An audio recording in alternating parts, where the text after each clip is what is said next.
Assalamualaikum warahmatullahi wabarakatuh. Nahmaduhu wa nasta'inuhu wa nastaghfiruh wa na'udzu billahi min syururi anfusina wa min sayyiati a'malina. Man yahdihillahu fala mudilla lahu wa man yudlil fala hadiya lahu.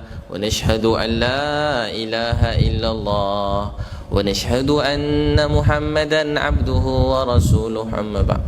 Alhamdulillah, terima kasih Ustaz, Imam, pengurusi masjid, nazir masjid, imam-imam, ahli jawatankuasa masjid, ketua-ketua masyarakat di sini, tuan-tuan dan puan-puan sekalian, semua sihat Jadi alhamdulillah, syukur kerana kasih sayang Allah Subhanahu Wa Taala yang bawa kita semua datang ke sini. Dalam hidup ni, bila Allah pilih kita dapat sebut nama Dia, nama Allah, satu nikmat Allah yang sangat besar. Dapat sebut nama Allah, dapat sebut nama Allah SWT, dapat sebut nama Allah juga satu nikmat Allah SWT yang sangat besar. Sebab ada orang yang lalui hidup ni, tapi dia tak dapat nak sebut nama Allah SWT. Dia tak kenal Tuhan yang bagi dia makan, dia tak kenal Tuhan yang bagi dia rezeki, dia tak kenal Tuhan yang ciptakan dia, dia tak kenal Tuhan yang ajarkan dia bercakap, dia tak kenal Tuhan Allah yang beri dia melihat, dia tak kenal Allah yang beri dia mendengar, dia tak kenal Allah yang beri mak ayah yang baik kepada dia, dia tak kenal Allah yang beri isteri anak-anak dia, dia tak kenal Allah yang beri jaga kesihatan dia 24 jam setiap hari. Dia kadang-kadang mereka salah, mereka tak kenal Allah, tak kenal Tuhan. Maka inilah kerugian dan musibah yang paling besar dalam dunia ni. Untuk tu tuan-puan sekalian, kita bersyukur kerana kita memiliki Tuhan dan tiada Tuhan melainkan Allah Subhanahu Wa Taala. Kita kenal Allah sebagai Tuhan. Jadi mengenal Allah sebagai Tuhan ialah kurnia dan nikmat Allah yang paling besar sekali. So kita ada satu dunia kita punya, tapi kita tak kenal Tuhan, tak kenal Allah. Kita orang yang paling malang sekali dalam dunia ni. Walaupun di segi dunia mungkin kita ditakdirkan Allah tak memiliki apa-apa pun dalam dunia ni. Mungkin kita tak ada mak ayah, tak sempat jumpa mak ayah. Mungkin kita ditakdirkan tak ada isteri, tak ada suami, tak ada anak-anak. Mungkin ada orang yang ditakdirkan dunia ni serba kurang, tapi dia kenal Allah, dialah manusia yang paling bertuah sekali. Sebab mengenal Allah ialah nikmat. Sebab dunia ni sementara, yang semua orang akan tinggalkan. Saya, tuan-puan sekalian, tak ada siapa pun kekal dalam dunia ni. Cuba tuan-puan lihat orang yang paling kaya dalam dunia, macam Fir'aun, raja yang paling besar, dia pun dah mati dah. Dah amat malang, dia mati tanpa kenal Tuhan dia yang sebenarnya. Haman, Qarun pun orang yang paling kaya, paling besar. Tak tahulah macam mana kerajaan dia kalau ada hari ni. Tapi orang-orang ni Allah ceritakan dalam Quran, mereka telah mati dan mereka tak ada dalam dunia ni. Kita tengok orang-orang yang kita sayang dalam hidup, atuk nenek kita pun dah tak ada dalam dunia ni. Kebanyakan kita, datuk nenek kita tak ada. Ramai juga antara kita, mak ayah yang kita sayangi pun dah tinggalkan dunia ni. Dulu dia selalu sebut kita akan mati, akan tinggalkan dunia. Mereka banyak beri nasihat agama, kenalkan Nabi SAW kepada kita. Sekarang mak ayah kita yang cerita tu pun mereka dah tak ada atas dunia ni. Sekarang tak lama giliran kita pula untuk tinggalkan dunia ni. Untuk tu ini bukan cerita-cerita, bukan kisah-kisah yang kita cerita atau kita kisahkan atau kita karang-karangkan, tapi inilah kehidupan yang sebenarnya. Saya yang bercakap dan tuan-puan sekalian akan mati, dan kita akan berjumpa dengan Allah Subhanahu Wa Taala. Dan apa yang Allah tentukan tentang diri kita, Allah istihar diri kita, dia redha atau tak redha dengan kita, itulah diri kita yang sebenar-benarnya. Pujian manusia, penghargaan orang, sanjungan orang, pujian mana-mana organisasi, ataupun pujian daripada kerajaan, negara atau dunia, itu semua tak menentukan siapa kita yang sebenarnya. Ataupun kita punya sangka pada kita, 2-3 orang puji kita, kita pun salah sangka, kita pun termakan dengan pujian penghargaan orang, sehingga kita ingat kita macam mereka puji. Sebenarnya bila orang puji kita, pujian tu bukan milik kita, pujian tu semua milik Allah Subhanahu Wa Taala. Alhamdulillah, segala puji hanya milik Allah Subhanahu Wa Taala. Dan Allah pemilik segala pujian yang kita tanggung tu bukan kita. Kita cuma nampak baik kerana Allah tutup aib kita hari ini. Kita nampak baik kerana Allah tutup aib kita. Dan kalau orang kata buruk tentang kita, siasa kita ingat apa orang kata tu, kita lebih teruk daripada tu lagi. Kita lebih teruk daripada kejian dan makian orang lain. Jadi tuan-puan sekalian, Ada seorang sahabat yang kita selalu dengar, nama dia Bilal radhiyallahu anhu. Dia satu dunia tak pedulikan beliau. Satu dunia tak pedulikan beliau. Dulu hamba Habsyi, tak ada orang pedulikan, tak ada orang pandang dia, tak pernah orang perasan dia. Dia cuma hamba, kulit hitam, dunia pun dia tak ada apa-apa. Tapi satu hari, satu orang manusia yang mencintai Allah, yang menyayangi Allah, manusia yang paling mulia. Kalau bukan saya kata mulia, bukan mana-mana orang kata mulia, Allah pencipta manusia dan seluruh alam ni yang kata beliau mulia. Manusia yang paling mulia daripada Adam sampai kiamat. Tak ada orang semulia baginda Rasulullah sallallahu alaihi wasallam. Hari ini dia ada 7 bilion manusia. Dia bukan mulia dalam 7 bilion, dia mulia daripada Adam sampai kiamat. Manusia yang paling disayangi oleh Allah, paling dicintai oleh Allah, manusia yang paling hebat di sisi Allah, disayangi oleh Allah, Habibullah, kekasih Allah SWT. Allah sayang Nabi, sehingga dalam Quran ulama menerangkan, tak ada pernah Allah menyebut nama dia di depan dengan memuji, mengagungkan manusia ciptaan dia. Allah SWT kata, yang kita selalu dengar setiap hari Jumaat, innallaha wa malaikatahu yusalluna 'alan nabi. Allah dan para malaikatnya berterusan bersambung-sambung memuji, berselawat ke atas Nabi sallallahu alaihi wasallam. Allah sendiri memuji Rasulullah sallallahu alaihi wasallam. Allah sendiri menyayangi beliau. Manusia yang paling mulia, paling disayangi oleh Allah. Kalau nak sombong, kalau rasa sombong, rasa patut berbeza daripada orang lain, patut rasa diri lebih baik, patutnya orang ni ada rasa macam tu. Tapi dalam hati Rasulullah SAW tidak ada sedikit pun rasa riak, kibir, sum'ah, takabur. Tak adalah hati Nabi SAW, walaupun sedikit rasa lebih mulia daripada orang lain. Ada manusia macam ni dalam dunia, Allah puji beliau, tapi dia tak perasan dengan pujian tu, bahkan dia semakin dekat pada Allah. Sebab tujuan hidup dia tak pernah berubah. Tujuan hidup dia hanya untuk redha Allah SWT. Sebab tu dia tak marah apa pun dengan Allah. Dia tak pernah marah mana-mana manusia, sebab dia tahu hidup dia, tujuan dia untuk Allah. Tujuan kita berkeluarga, kita beristeri, kita bersuami, tujuan hidup kita ialah redha Allah Subhanahu Wa Taala. Kalau daripada awal kita betulkan tujuan hidup kita, kita akan bahagia bukan bila berkeluarga. Sekarang kita bahagia. Dalam masjid ni sekarang kita bahagia bila tujuan hidup kita betul. Seperti kita ucap syahadah, asyhadu an la ilaha illallah wa asyhadu anna Muhammadar Rasulullah. Kita mengaku bahawa tiada Tuhan melainkan Allah. Maksudnya tiada tujuan hidup kita selain Allah Subhanahu Wa Taala.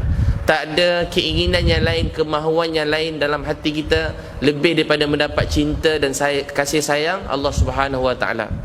Walladzina amanu asyaddu hubban lillah. Dan sungguhnya orang beriman tu tersangat mencintai Allah SWT, teramat merindui Allah, teramat menyayangi Allah. Sebab tu Nabi SAW bila lahir, ayah beliau meninggal dunia. Kekasih Allah, lahir bapa tak ada.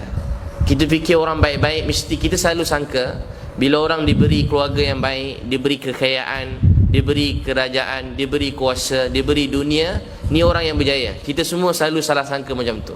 Termasuk kita yang cakap agama sekalipun, masa kita miskin, kita rasa kita belum berjaya. Tapi satu masa bila orang puji kita, orang sayang kita, orang hormat kita, kita rasa kita dah berjaya dah. Nabi SAW lahir bapa tak ada. 6 tahun Allah ambil mak. 6 tahun Allah ambil mak. Bayangkan nak hidup ke agama seluruh dunia, Allah ambil mak masa umur 6 tahun. Kita fikir macam mana keadaan emosi jiwa Nabi SAW. 8 tahun Allah ambil datuk. Allah ambil mak pula dekat Bukit Abuak, tempat tak ada orang, sunyi sepi. Tempat tak ada orang, sunyi sepi, tak ada orang, tempat yang sangat sunyi. Allah ambil mak Nabi SAW. Patut kekasih Allah, mak meninggal. Bila kita hilang mak ni, kita kadang-kadang harap kawan-kawan datang tolong kita. Kita tak boleh nak berfikir, sebab mak yang kita sayangi. Kita pun tak tahu apa nak buat. Dia tak tentu hala orang kita sayang meninggal dunia.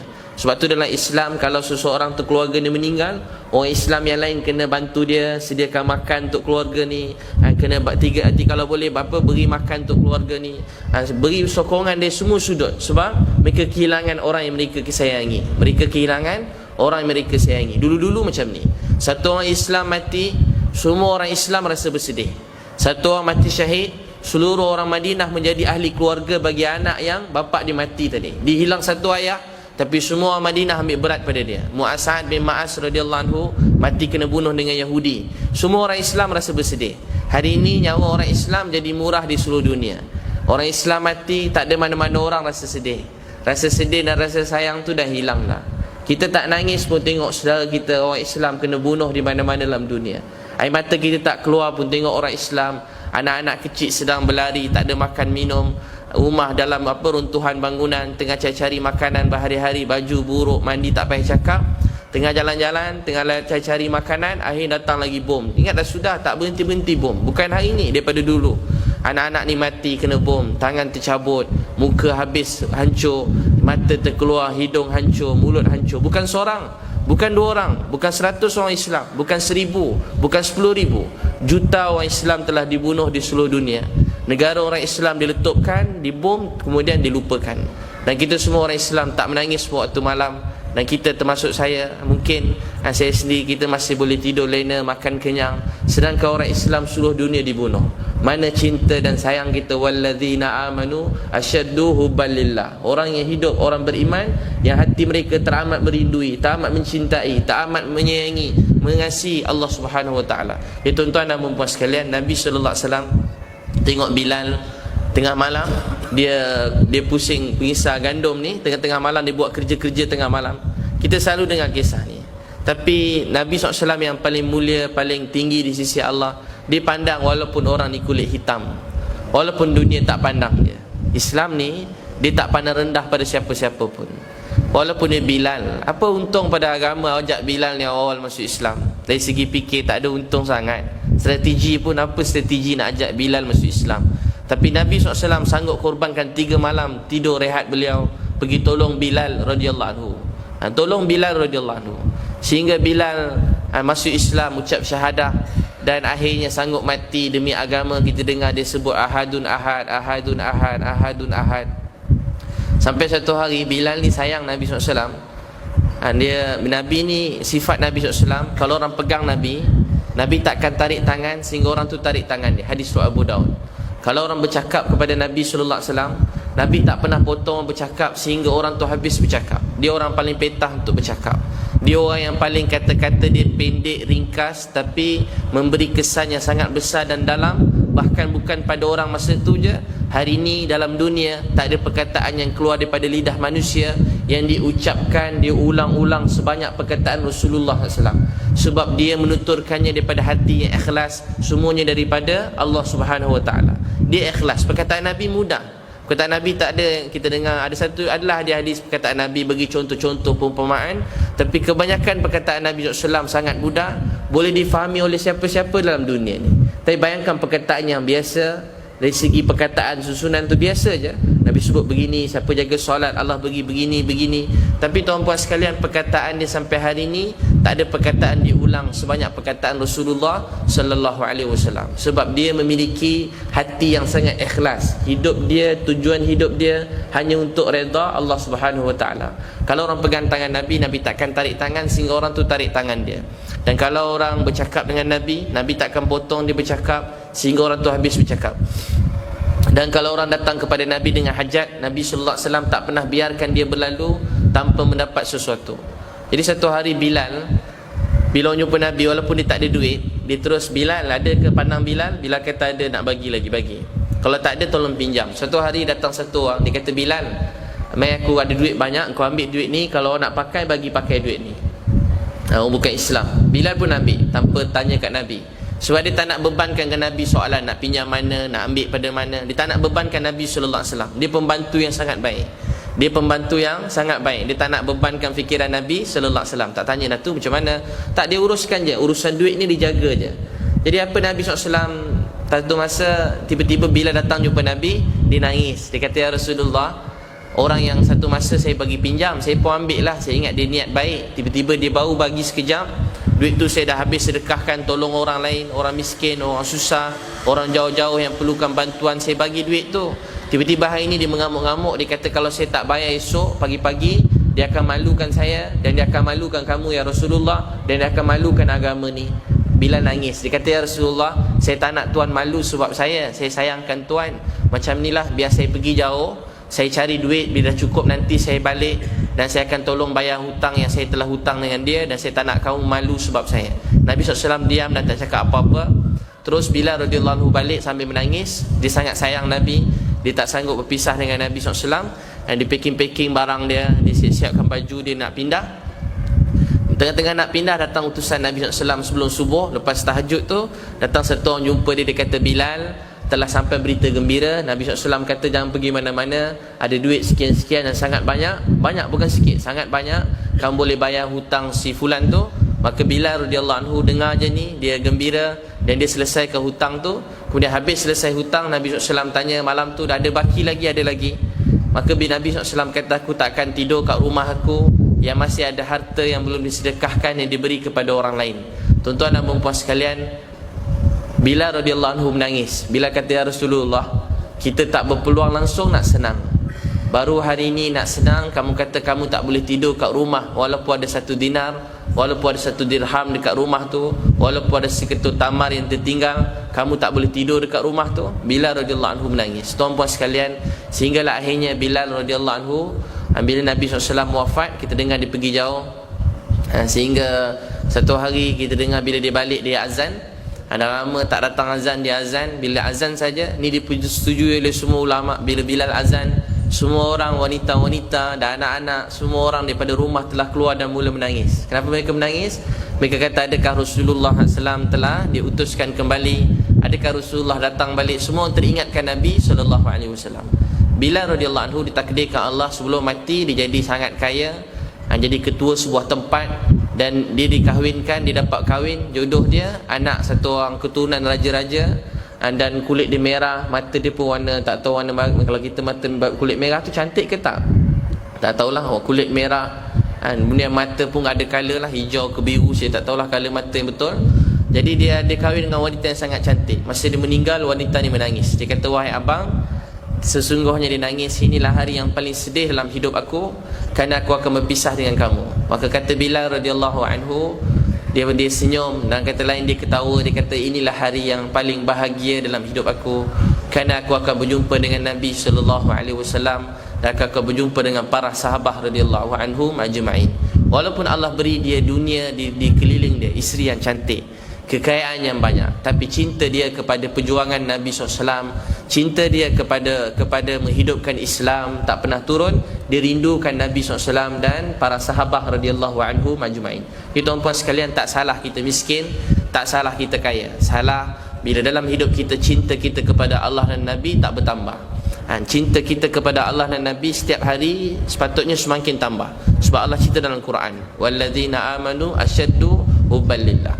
Orang yang beriman tu dan sungguh beriman tu, mereka cintakan Allah, rindukan Allah, sayang Allah, rindu Nabi SAW. Jadi kita betulkan tujuan kita berkeluarga. Kita berkeluarga untuk perintah Allah dan sunnah Nabi SAW. Dalam Sahih Muslim dikatakan dalam majlis ilmu ni ada 3 jenis orang. Dikata 3 jenis orang. Orang pertama bersegera duduk depan. Bersegera duduk depan. Orang ni rahmat Allah pada dia cepat. Dia berdepan dengan Allah di akhirat nanti. Maksudnya Allah daripada gambaran kita. Jadi siapa tuan-puan nak berdepan dengan Allah di akhirat, nak cakap terima kasih, rindu untuk jumpa Allah SWT, angkat tangan. Siapa nak? Siapa nak ke duduk depan-depan lah. Mari dekat-dekat lagi. Mari bergerak-gerak sikit, jauh-jauh sangat ni. Dia kalau bersantai sangat ni, siapa yang uzur tak apa. Yang uzur, yang berumur 40 tahun ke atas boleh lah kan. Boleh ada ke macam tu. Kita dekat-dekat sikit. Saya jauh-jauh tak apa, biasa nak bercakap. Rasa macam kena test je kan. Semua tengok betul ke tak ustaz kan. Rasa macam tu. Budak-budak kan baru belajar bercakap. Dia ada juga, patut tak boleh ada. Kena ada kebesaran Allah je. Tak boleh terkesan dengan apa-apa, tapi terkesan juga kalau tengok duduk jauh-jauh kan. Main duduk dekat-dekat, jangan jauh-jauh sangat. Dia dekat-dekat ni bagus. Kita bukan selalu sangat duduk majlis ilmu. Sehari malam ni je duduk. Kecuali ahli masjid lah, mungkin subuh duduk. Kita malam ni je duduk. Tiba malam ni tengok TV pun nak dekat-dekat kan. Tengok dekat-dekat. Kalau tayangan apa-apa pun duduk depan sekali. Tayangan show apa-apa, orang kalau boleh sit depan tu, letak harga mahal mana pun, orang ada duit mesti bayar. Sebab dia tahu duduk depan ni eksklusif biasanya, istimewa. Tuan-puan sekalian, Allah sendiri puji orang yang duduk depan. Allah dalam hadis Nabi SAW kata Nabi SAW, saya Muslim, orang yang duduk depan ni mereka akan rahmat Allah kepada mereka cepat. Mereka dalam kata lain, rahmat Allah, mereka berdepan dengan Allah SWT di akhirat nanti. Orang kedua malu-malu duduk balik orang lain, dia rahmat Allah sampai kat dia malu-malu. Orang ketiga dia nampak, dia kata majlis biasa je ni, dia pun beredar, dan orang ni tak dapat apa-apa. Siapa yang ke depan dalam majlis ilmu, duduk depan dalam dalam nasihat yang baik, duduk depan dalam perjuangan agama. Bukan dia kedepankan diri dia, dia ke depan untuk berjuang. Yang susah dia dulu. Itu sifat pemimpin. Yang susah dia dulu. Ni Nabi SAW. Yang berat dia dulu. Orang angkat perut satu batu, dekat perut dia 2 batu. Orang angkat satu batu, kat perut Nabi 2 batu. Orang pernah angkat kat perut 2 batu, dan satu riwayat dia kata dekat perut Nabi ada 3 batu. Dia susah satu, tapi yang susah ditanggung, yang sakit ditanggung, sehingga seluruh dunia mencintai dan menyayangi beliau. Bahkan orang Badui ni tak ada adab, akhlak pun tak ada. Orang kampung-kampung, bukan kampung, orang kampung kita beradab. Dekat sana orang gunung-gunung. Jadi dia tak ada adab, tak ada akhlak. Tapi setiap kali dia jumpa Nabi SAW, lepas berbual dengan Nabi sekejap je, mereka mengucap syahadah. Asyhadu alla ilaha illallah wa asyhadu anna Muhammadan abduhu wa rasuluh. Tengok Nabi SAW je berbual sekejap, rasa nak mengucap syahadah. Allahu Akbar. Paling tidak orang Badui yang orang-orang jauh-jauh datang jumpa Nabi, paling kurang selepas jumpa Nabi dia akan kata apa? Sesungguhnya kami tak pernah jumpa lelaki sebaik dan semulia beliau. Wajah Nabi SAW begitu indah, begitu cantik. Orang tengok wajah dia, semua orang rasa sejuk hati, rasa bahagia. Musuh pun ada masa tumpang-tumpang tengok, mengintai wajah Nabi SAW. Sehingga kata Abu Sufyan, walaupun kami kan marah-marah Nabi masa tu, tapi ada ketika ketua-ketua pembesar ni, tengah Nabi solat, mereka tengok Nabi SAW. Tengah-tengah malam depan Kaabah, dia ngintai-ngintai juga Nabi. Teringin nak tengok Nabi, siang-siang marah kuat sangat, malam-malam teringin nak tengok wajah Nabi SAW. Sehingga seorang sahabat kata, beberapa sahabat kata, kami tengok bulan, tuan-tuan pernah tengok bulan penuh? Siapa pernah tengok bulan penuh? Angkat tangan. Tengok dan menikmati tengok bulan, pernah? Oh, mesti bercinta dulu kan. Biasa orang tengok bulan cantik, orang tengah bercinta. Tengok matahari terbit kan, tu orang bercinta. Kalau orang putih, orang Cina, tak tahulah orang Melayu macam mana, dia kalau tengok matahari terbit tu dia suka. Semua drama Cina, saya pada kecil memang drama Cina tengok. Jadi dia orang antara kalau bercinta mesti bawa waktu naik bukit tinggi-tinggi tengok matahari terbit. Maaf cerita drama Cina pula malam-malam ni kan. Dia mesti nak tengok matahari terbit. Tengok matahari terbit pun nikmat. Matahari tu terbit tu kan macam sama-sama, macam nampak dia sejuk je. Kalau dah tengah hari, tengah tu nampak besar juga matahari tu, tapi dah panas. Tengok bulan pun nikmat. Tengok bulan pun nikmat. Orang tengah bercinta, tengok bulan pun nikmat. Tengok bulan, tengok matahari tu sangat nikmat untuk orang yang bercinta. Kata para sahabat, kami tengok bulan. Maknanya bahagianya sahabat, mereka tengah mencintai Nabi SAW. Mereka kata kami tengok bulan, kami pandang wajah Nabi SAW. Kami tengok bulan, kami pandang wajah Nabi SAW. Kami tengok bulan, kami pandang wajah Nabi SAW. Kami lihat wajah Nabi SAW lebih cantik, lebih bercahaya, lebih daripada bulan. Allahu Akbar. Kami tengok bulan, kami tengok wajah Nabi SAW. Kami tengok bulan, kami tengok wajah Nabi. Kami tengok bulan, kami tengok wajah Nabi. Dan kami pasti wajah Nabi SAW lebih bercahaya. Jadi tuan-puan sekalian, dalam hidup ini kita sepatutnya teringin untuk lihat wajah Nabi SAW. Sebab dia mengorbankan segala-galanya untuk kita semua. Kita selalu baca, laqad ja'akum rasulun min anfusikum azizun 'alaihi ma anittum harisun 'alaikum bil mu'minina raufur rahim fa in tawallaw faqul hasbiyallahu la ilaha illahu 'alaihi tawakkaltu wa huwa rabbul 'arsyil azim. Allah kata kami hantar rasul daripada golongan kamu sendiri, yang beban sakit kamu, susah kamu, beliau benar-benar rasai. Tuan-tuan pernah ada orang sayang kita, rasa apa yang kita rasa? Biasanya yang rasa macam ni dalam dunia, contoh yang terbaik ialah ibu, mak. Mak kita semua. Orang yang paling tinggi cinta dan sayang pada anak dalam dunia ni, cinta yang paling dahsyat sekali, bukan Romeo and Juliet, tak. Cinta mak kepada anak dia. Sebab tu seorang jumpa Hasan Basri, dia kata saya dah khidmat mak ayah saya bertahun-tahun. Saya dah basuh najis di atas katil, saya cuci, saya dah balas jasa mak saya dah. Hasan Basri kata, Imam ni kata belum lagi, kamu tak balas apa-apa lagi. Mana pula saya jaga dia lagi lama pada dia jaga saya. Cuci berak dia lagi lama pada dia cuci berak saya.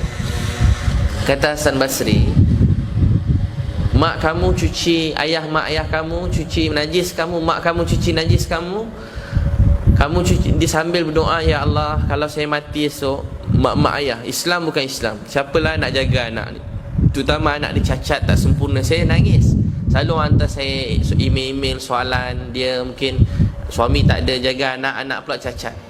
Anak cacat, bukan seorang cacat, yang saya 3 je anak dia cacat. 3 orang anak dia cacat. Tapi dia kata, ustaz, kalau saya mati macam mana anak-anak saya? Nampak? Dia bukan risaukan diri dia. Hari-hari basuh najis anak, bersihkan, sampai fikir esok kalau saya mati siapa nak jaga anak ni.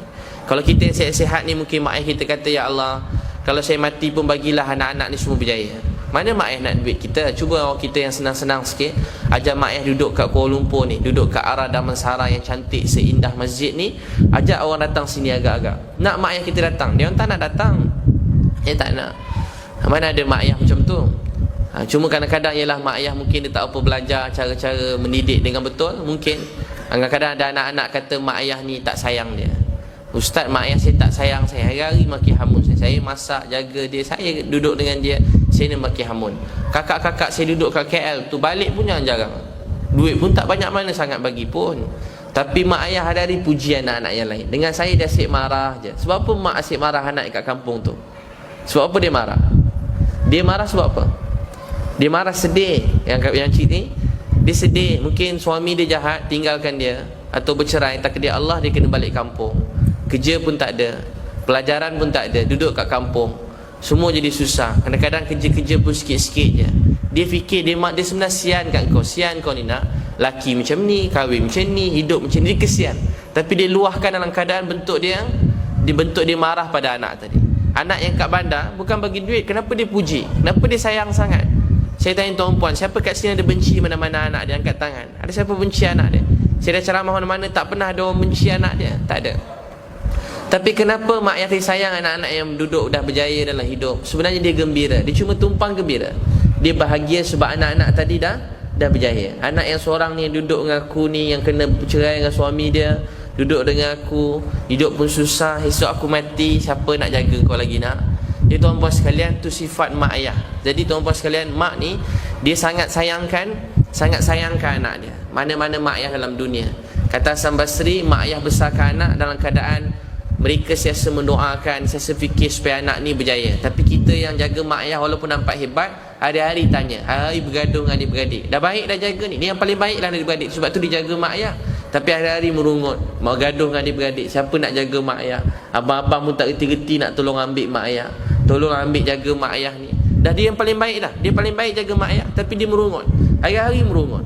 Dan dalam kalau berbuat jagalah mak ni pun tak lama lah, tak berapa tahun lagi mak ni meninggal. Nampak tuan-puan? Itu beza kasih sayang anak, kasih sayang mak ayah pada anak, kasih sayang anak pada mak ayah. Jadi tuan-tuan dan puan sekalian, kasih sayang yang paling ikhlas dalam dunia ni ialah kasih sayang mak kepada anak dia. Kasih sayang mak kepada anak dia. Sebab tu satu wanita yang kematian walaupun seorang anak, maka bagi wanita tadi, bagi dia tempat dia ialah syurga sekiranya dia sabar. Walaupun seorang anak meninggal, bagi seorang wanita yang kematian anak, tempat bagi wanita tadi ialah syurga Allah Subhanahu Wa Taala. Sebab Allah menghargai cinta sayang seorang ibu kepada anak dia. Jadi tuan-tuan dan puan sekalian, sebab tu kita nak belajar Nabi SAW, manusia yang sangat, apa yang kita tanggung dia rasa beban. Allahu Akbar. Apa yang kita rasa dia rasa. Sakit kita dia rasa, sedih kita dia rasa.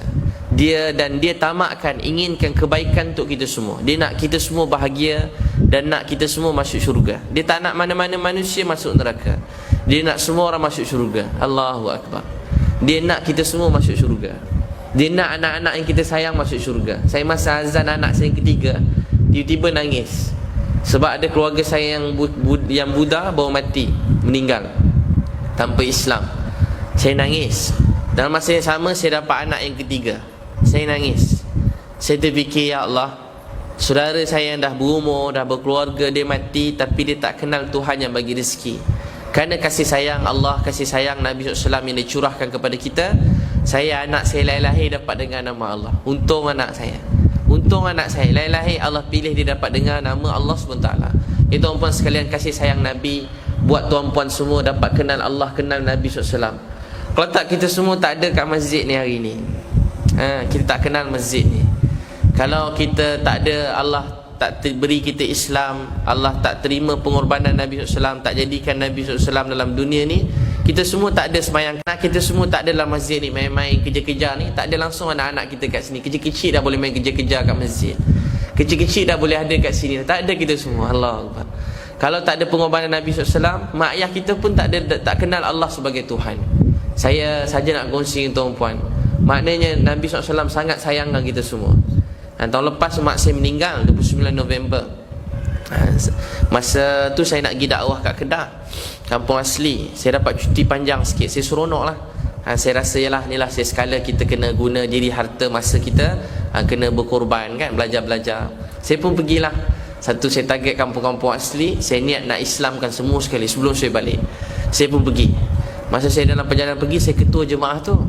Bila saya nak pergi tuan-puan, tiba-tiba adik saya SMS, kata mak sakit, mak nak ni sakit teruk ni, jantung kena tukar injak, mak dah teruk juga, nak kena ni operation ini. Saya pun tak pernah mak saya sakit. Saya pun reply, Bit balik sekarang, saya balik sekarang. Masa saya nak balik lah, saya dah nangis dah kat highway tu. Imam solat jamak tapi menangis kuat, tak bunyi. Oh, ingat nangis sebab apalah, ikhlas betul Ustaz ni, tak, saya rindu mak saya. Saya nangis tak berhenti. Habis je semayang tu, mak saya telefon saya. Mak saya telefon saya lemah-lemah suara. Dia kata, Bit, kalau Bit balik, Bit anak derhaka. Bit anak derhaka. Mak saya tak pernah cakap macam tu. Mak saya tak pernah berkasar. Dia memang cakap lembut je. Kasar-kasar ni bukan dia lah. Bit, mak apa, kalau Bit balik, Bit anak derhaka. Saya terkejut mak saya cakap macam tu. Takut kan? Kalau semua orang puji-puji kita, rupanya mak kita cakap kita derhaka. Kita perasan je rupanya, tak ada apa pun. Kalau mak kita kata derhaka, habislah kita. Sebab Nabi kata, siapa amat binasa celakalah orang yang ada mak ayah tapi tak jadi sebab untuk dia masuk syurga. Jalan lain kita begitu jauh, jalan berjuang, jalan jihad, hidupkan Islam, sebarkan agama Allah. Dengan Nabi, sahabat kita, beza dia langit dengan bumi. Beza dia langit dengan bumi. Sebab zaman Nabi orang tengah tentang Islam, boleh Abbas bin Mirdas bawa 300 orang masuk Islam. Ni namanya berjuang, meninggikan kalimah Allah dalam hati semua manusia dalam dunia. 300 orang masuk Islam daripada Yaman, serentak 300 orang. Tuan-puan, berapa lama kita hidup dalam dunia? Saya tanya diri saya, tuan-puan tanya diri tuan-puan. Pernah tuan-puan tengok 300 orang masuk Islam serentak? 300 orang masuk Islam serentak. Datang jauh-jauh dari Yaman, datang jumpa Nabi depan masjid, tak masuk masjid lagi, 300 orang mengucap syahadah dekat Masjid Nabawi. Nabi 300 orang masuk Islam. Zaman Sayyidina Umar, negara demi negara datang Islam. Zaman Sayyidina Osman, semua cucu-cucu dia mati kat seluruh dunia, dihantar dekat Madagaskar. Yang Islam kat Madagaskar, mufti kat situ tuliskan, ditulis nama cucu Sayyidina Osman radhiyallahu anhu. Sampai Madagaskar, cucu-cucu mereka hidup kat Islam. Zaman kita hari ni tak ada dah negara-negara datang pada Islam. Zaman kita, walaupun teknologi sangat canggih, segala puji bagi Allah, banyak kegunaan dia, tapi tak ada mana-mana negara datang pada Islam. Zaman Nabi SAW, Islam ni begitu cepat, laju, bukan sekejap. 23 tahun Islam dah tersebar. Zaman Umar agama tersebar. Tuan-puan sekalian, lepas tu saya sama je, mak saya kata, Bit anak derhaka. Saya pun nangis. Saya kata, mak jangan cakap macam tu. Mak saya kata, Bit derhaka. Kenapa? Kalau Bit balik, Bit derhaka. Yelah mak, kita belajar, Bit belajar, berdakwah sana sini, Bit belajar. Kalau mak sakit kena hikmat, nak picit kaki mak. Saya dah nangis lah, nak hikmat mak, nak basuh najis mak. Mak saya kata, kalau Bit tak balik, ada 10 abang kakak engkau yang boleh tolong jaga mak. Ada 10 abang kakak boleh tolong bersihkan darah mak. Ada 10 abang kakak yang begini. Saya daripada kecil, setiap kali raya, mak saya hantar saya berdakwah ke mana-mana. Raya dia cakap jangan balik. Memang sedih kan? Macam anak tiri jugalah sikit kan. Pergi jauh-jauh, hantar surat daripada luar negara, tulis surat hantar kat mak, raya kat luar negara. Nangis raya, setiap kali raya nangis. Setiap kali raya nangis. Time hari lahir pun tengah berdakwah mana-mana, mesti macam tu. Mak saya tak bagi peluang hari lahir dengan hari raya ada kat rumah. Jadi bila tu saya sedih, saya memang nak balik. Kita makin belajar agama, kita makin sayang mak ayah kita. Betul-betul sayang, walaupun kita duduk dengan dia. Itu cinta. Rupanya agama ni buat hati kita jadi dekat. Oh, ingat bila berpisah hati jauh, memang biasa, tertib biasa macam tu. Tapi agama ni menyatukan walaupun berjauhan. Agama ni walaupun duduk jauh, hati dekat. Tuan-puan pernah nangis tak dengan mana-mana orang alim yang baik-baik yang tuan-puan sayang meninggal dunia? Tuan-puan tak ada, kadang-kadang tak apa kenal pun, tapi hati rasa sebab. Pernah tak rasa macam tu? Saya yakin tuan-puan semua baik-baik kat masjid ni, tuan-puan mesti pernah rasa macam tu. Kita tak pernah kenal dia. Kita mungkin dengar satu dua patah perkataan ulama yang hidup lah, ulama yang hidup hari ini meninggal, jauh daripada kita, mungkin daripada negara lain atau mungkin daripada negara kita, mana-mana kita terdengar, kita rasa sedih. Dia bukan ahli keluarga kita, tapi kesedihan datanglah hati kita tu dah jadi kuat. Itu namanya kasih sayang kerana agama. Kita sedih dia meninggal. Kadang-kadang kita mungkin pemikiran kita dengan dia mungkin berbeza. Dia ada jalan yang dia fahami, kita ada jalan yang Allah bagi kita fahami begitu. Tapi dia menangis, kita sedih. Dia menangis, kita sedih. Tuan-puan sekalian, ni kasih sayang kerana agama. Agama ni menyatukan. Ini cinta sampai syurga. Cinta dunia ni kat dunia je. Tuan-puan kahwin dengan orang cantik, habis cantik dah tak sayang dah. Kalau sayang kahwin sebab cantik, kalau kahwin sebab handsome, tak handsome esok tak sayang dah. Kalau kahwin sebab harta, hilang harta dah tak sayang dah, merungut. Kalau kahwin sebab nama, masyhur, kuasa, semua dunia ni dia ada limit dia. Nikmat dunia ni akan hilang nikmat, dia makin berkurang. Tapi kalau cinta sayang kepada Allah, dia kata Qul in kuntum tuhibbunallaha fattabi'uni yuhibbukumullah wa yaghfir lakum dzunubakum wallahu ghafurur rahim. Kita selalu baca ayat ni. Allah tak apa, Qul in kuntum tuhibbunallah. Allah kata antara kamu, abang siapa kata cintakan Allah, mereka akan ikut aku. Cinta Allah. Dia letak apa? Cinta Allah. Nabi kata rasa kemanisan iman sehingga kamu rasai 3 perkara. Cinta Allah dan Rasul lebih daripada segala-galanya, Sahih Bukhari. Cinta saudara yang Islam yang lain semata-mata kerana Allah. Ketiga, takut balik kepada kekufuran seperti takutkan neraka. Jadi tuan-puan sekalian, lepas tu saya nangis. Ni cerita-cerita tuan-puan, maaf lah saya pun nangis. Saya kata dengan mak saya, mak, Ibi nak balik juga. Mak saya kata, Ibi balik anak derhaka. Sudahkan dakwah tu dulu. Dan Ibi dulu lupa ke ada orang sayang kita? Sebab tu Allah selamatkan keluarga kita, beri kita keluarga kita Islam. Dulu ada orang sayang kita, Allah beri keluarga kita Islam. Sekarang giliran kita pula untuk sayang orang lain. Dulu ada orang sayang tuan-puan, nama dia baginda Rasulullah SAW. Dan sayang tu berterusan, sahabat, ulama-ulama dulu-dulu menghidupkan agama. Tapi sampai kepada kita, kasih sayang tu kita simpan untuk diri kita sendiri. Bahkan kepada anak nak cakap Allah bagi rezeki pun dah tak terucap. Kahwin bertahun-tahun, ada orang jumpa saya, dia nak bercerai. Kahwin bertahun-tahun nak cerai. Dia kata suami jahat, isteri jahat. Dia dulu nak bercerai. Anak-anak dia datang ni, bagi main kat pejabat saya. Datang dia kata nak bercerai. Dia cerita buruk je, bergaduh. Saya pun senyap dengar mereka cakap. Dan sekali saya kata dengan abang dengan akak ni, abang dengan akak boleh, akak pun dah tak dapat baik abang pun tak dapat baik akak, elok bercerai je lah. Buat apa bersama berkahwin kalau menyakitkan jiwa, saya kata. Tapi akak dengan abang saya nak beritahu satu je, abang nak bercerai ke tak nak bercerai ke. Daripada cerita abang ni saya nampak dua-dua dah salah tujuan hidup. Tujuan hidup kita untuk redha Allah. Tuhan beri apa yang kita nak dalam hidup ni. Kita semua dalam kata lain dimanjakan, diberi apa yang kita nak. Tak dapat apa yang kita nak, dengan pasangan, dengan anak kita marah. Ada orang pernah jumpa saya kata, sebenarnya tanggungjawab kita untuk hidup kat agama. Baru ni orang tanya soalan, Ustaz, anak-anak isteri saya tak hormat saya, sakit jiwa saya tak tahu nak buat macam mana. Apa betul Ustaz anak hormat saya? Saya kata dengan dia, bang, kita bukan siapa-siapa pun untuk dihormati. Saya dan tuan-puan bukan siapa-siapa, diri kita pun bukan kita punya. Jadi isteri anak kita, dalam hati kita seolah tak payah hormat ayah ni, tapi ayah nak janji, ayah nak berjuang, nak bawa engkau ni masuk syurga. Itu perjuangan hidup ayah. Betul kat isteri kita, seolah-olah dalam hati, jangan cakap kat dia, dalam hati kita, yang awak tak payah layan abang, tak payah hormat abang. Tapi kalau Nabi pegang tangan semua manusia dalam dunia untuk bawa redha Allah, abang janji akan pegang tangan awak ni paling kurang akan bawa masuk syurga Allah SWT. Isteri pun sama dalam hati, seolah-olah bang tak payah beri apa saya nak, tapi saya nak abang dan saya, kita dua orang masuk syurga. Itu hidup yang sebenar. Kita tengok berapa banyak orang paling bahagia dalam dunia pun dah mati, berapa banyak orang paling kaya dalam dunia pun dah mati. Kenapa kita nak kejar benda-benda yang orang ni pun semua dah mati dah, tak ada dalam dunia. Kalau kita kejar nak kuasa, nak masyhur, nak apa-apa dunia ni, kerana dunia, berapa banyak orang besar-besar semua pun dah mati dah, tak ada dalam dunia ni. Rumah dia ditinggalkan, kenderaan dia ditinggalkan, anak isteri dia ditinggalkan. Orang ingat dia sekejap lah, orang ingat dia sekejap, lama-lama pun orang dah lupa dia dah. Lama-lama orang pun lupa dia. Mula-mula orang sedih dia meninggal, lama-lama orang lupa dia. Jadi tuan-puan sekalian, tak perlu orang ingat kita, sebab kita bukan siapa-siapa. Tak perlu orang nak kenang kita, kita bukan siapa-siapa. Kita cuma nak Allah sayang kita, kita cuma nak Allah maafkan kita. Cuma nak Allah sayang, Allah maafkan. Kalau kita betul tujuan hidup, insya-Allah keluarga kita akan bahagia.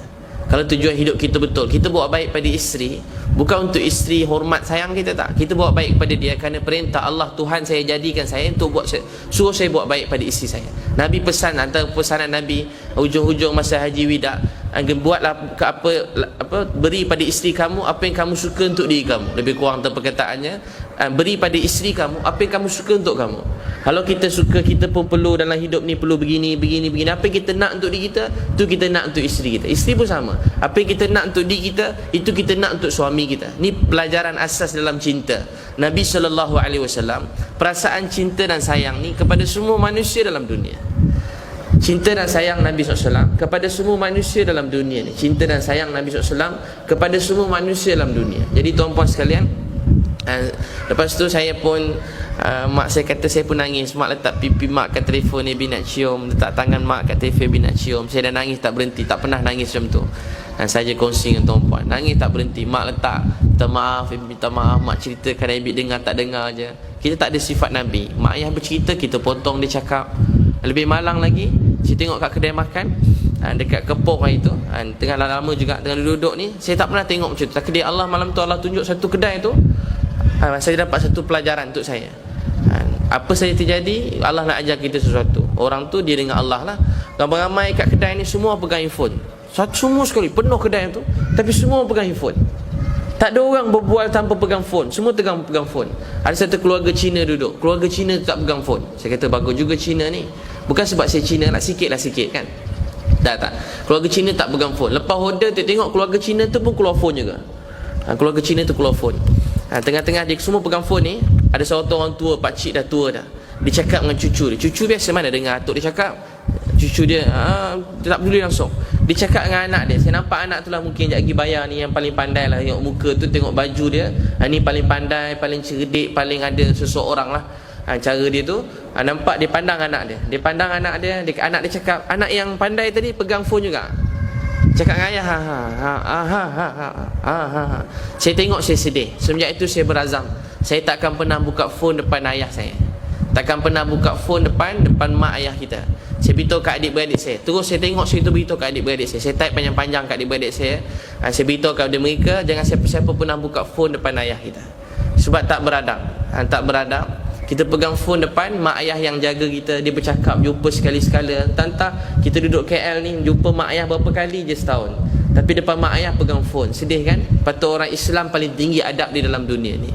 Jadi saya tengok macam tu. Tak lama bapak dia pun duduk senyap. Lepas tu ayah dia mengajuk dah. Saya ingat ayah dia mengajuk lah. Ayah dia pergi masuk kereta. Tak lama masuk kereta, bawa keluar iPad besar. Rupanya sama juga, lebih kurang kan. Jadi tuan-puan sekalian, saya gurau. Jadi cerita tu betul lah. Saya nak cerita tuan-puan sekalian, kita kena belajar berkasih sayang kerana Allah Subhanahu Wa Taala. Akhirnya mak saya ringkaskan, tengah saya sempat jumpa mak saya lepas tu. Satu hari tengah-tengah saya ceramah macam ni, ada orang letak kertas atas meja, mak saya sakit tenat. Saya pun pergi hospital. Sampai hospital, sejam lepas tu mak saya meninggal dunia. Saya terduduk. Bermalam-malam sebelum tu saya dah tak tidur dah. Hari-hari doa. Saya kata, ya Allah, semua kebaikan saya, apa-apa kalau Engkau terima, ya Allah, saya kalau boleh lah, saya tak nak pahala. Saya nak mak saya panjang umur. Saya tak nak pahala, saya nak mak saya panjang umur. Daripada kecil apa-apa saya buat, semua saya hadiahkan buat mak saya. Saya doa mak saya panjang umur. Bila mak saya meninggal, saya terduduk tepi katil hospital tu, rasa macam tak boleh nak bangun. Terduduk macam tak boleh nak bangun. Saya sedih sebab tak sempat duduk dengan mak saya daripada kecil lagi. Saya terduduk macam tak boleh nak bangun. Lama saya terduduk tu. Saya rasa kenapa lagi saya nak hidup masa tu. Sebab mak saya banyak bagi nasihat agama, kebaikan. Tiba-tiba saya tengah duduk, saya fikir-fikir balik. Rupa-rupanya Allah sedang kabulkan doa saya 20 tahun yang lalu. Saya doa, ya Allah, jangan matikan mak ayah saya. Melainkan mak ayah saya dah mula sembahyang, jaga perintah Engkau, dan mula sayang Nabi SAW. Selagi tu jangan matikan mak saya. Rupanya Allah tengah kabulkan doa saya 20 tahun yang lalu. 20 tahun yang lalu keluarga saya ada arak kat rumah. Maaf, mak saya dulu pakai skirt je, tak kenal Tuhan, jauh pada Allah. Tapi rupa-rupanya Allah kabulkan doa 20 tahun yang lalu. Dia mati dengan Islam. Jadi tuan-puan sekalian, karena laqad ja'akum rasulun min anfusikum azizun alaihi ma anittum harisun alaikum bil mu'minina raufur rahim. Fa in tawallaw faqul hasbiyallahu la ilaha illahu alaihi tawakkaltu wa rabbul arsyil azim. Jadi Nabi sallallahu alaihi wasallam Dia teramat sayangkan kita semua. Dia teramat cintakan kita semua. Dia benar-benar segala susah sakit yang tuan-puan rasa sekarang, saya nak beritahu tuan-puan, Rasulullah SAW merasainya. Mungkin tuan-puan tak dapat nak faham, tapi itulah hakikatnya. Bukti dia, seluruh keluarga dia mati demi hidupkan Islam ni. 7 anak, 6 meninggal dunia masa beliau jadi Rasul. Nabi wafat 63 tahun. Kalau kita 63, berapa orang tu meninggal? 59. Oh, tak tua sangat lagi 59. Oh, 60 meninggal kan? Kita selalu cakap macam tu. Zaman sekarang ni kalau umur 63 meninggal tu pun kita rasa muda lagi zaman sekarang. Kawan saya baru ni umur tak sampai 30 meninggal dunia. Meninggal dunia. PhD muda, 2 tahun, orang Sabah. 2 tahun buat PhD, 2 tahun dah siap PhD. Daripada belajar, kuat buat dakwah dengan saya. Memang sama-sama geng kawan baik lah. Saya respect dia. Pergi mana-mana ke RNR, dekat airport, kami budak-budak nak balik mana-mana, kami beli tiket, dia jual kat, panjanglah cerita dia. Ringkasan dia, dia dekat airport ke dekat mana-mana mesti baca Quran. Dia orang Sabah, rajin baca Quran. Baca Quran dengan kayu sugi, tak pernah tinggal. Semayang awal waktu, ni dia ni. Tahajud tak pernah tinggal. 2 rakaat mesti dia dah bangun. Pukul berapa kami tidur, dia bangun awal. Tapi dia meninggal, anak kecil baru dapat baby seorang, meninggal dunia. Meninggal dunia. Tapi saya ingat dia cakap satu perkara. Dia kata kita belajar tinggi-tinggi, belajar begini-begini, kalau kita mati, PhD bawa masuk kubur tak? Dia selalu cakap, masuk kubur tak? Tak bawa. Tapi kalau sepanjang belajar, kita buat dakwah, kita belajar kerana Allah, kita niat masuk universiti, bukan nak ambil ilmu pada universiti je. Kita nak bawa kalimah yang dalam hati kita ni, supaya semua ke universiti tu dapat rasai kalimah ni. Kita pergi mana-mana seluruh dunia pun, bukan kita ada orang Malaysia pergi belajar Amerika, dia niat supaya dapat ilmu kat Amerika. Dia tak, kita pergi sana nak bawa kalimah ni, pergi sana. Kita pergi mana-mana dalam dunia nak bawa kalimah ni, ke mana-mana kita pergi. Itu tujuan Allah hantar kita dalam dunia. Dia selalu cakap Allah tak hantar kita dalam dunia ni saja-saja je. Allah hantar kita untuk hidup kat Islam. Kenapa Allah kahwinkan kita dengan pasangan kita? Supaya kita bawa dia kenal Allah, kenal Nabi SAW. Kenapa Allah biar kita kenal anak-anak kita? Kita kepilih siapa anak kita? Tak, Allah yang takdirkan anak tu jadi anak kita. Amanah Allah, bukan kita punya, Allah punya. Dia bagi pinjam supaya kita bimbing dia. Tapi ramai orang terlupa ingat isteri, anak dia, suami dia, dia punya. Jadi dia pun marah-marah. Dia tak dapat apa yang dia nak, dia mengamuk. Dia pun sakit jiwa, dia pun marah. Pasangan kita bukan milik kita. Pasangan kita milik Allah SWT. Jangan pernah lupa tu. Dia milik Allah. Bila-bila masalah beri, bila masalah boleh ambil. Soalannya ialah yang pada kita yang disoal, bagaimana kita dakwah pasangan kita kenal Allah ke tak, hidup cara Nabi SAW ataupun tidak. Jadi tuan-tuan dan puan-puan sekalian, kerana tu agama ni sangat mahal. Sangat mahal. Dia lebih mahal daripada segala perkara dalam dunia ni. Untuk itu bersyukurlah pada Allah. Kau boleh nangis, malam-malam nangis, ya Allah, terima kasih kerana kasih sayang Nabi SAW. Kau beri saya dapat kenal Engkau sebagai Tuhan. Syukur pada Allah. Ulang-ulang kali cakap terima kasih atas nikmat agama ni. Ya Allah, kita ni semua jadi lazim. Kita dengar ceramah macam ni, sebut macam ni, termasuk saya, kita jadi lazim. Kita terlupa yang bawa kita datang sini ialah Allah Subhanahu Wa Taala. Allah nak kita dengar nama dia. Sebut nama Allah ni benda yang paling manis dalam dunia ni. Sebut nama Allah. Sebut nama Nabi sallallahu alaihi wasallam. Jadi kita kena belajar macam ni. Dalam rumah tangga kita berkahwin kerana Allah. Insya-Allah tak payah tunggu esok. Tak payah tunggu pasangan berubah. Sekarang dalam majlis ni kita dah bahagia.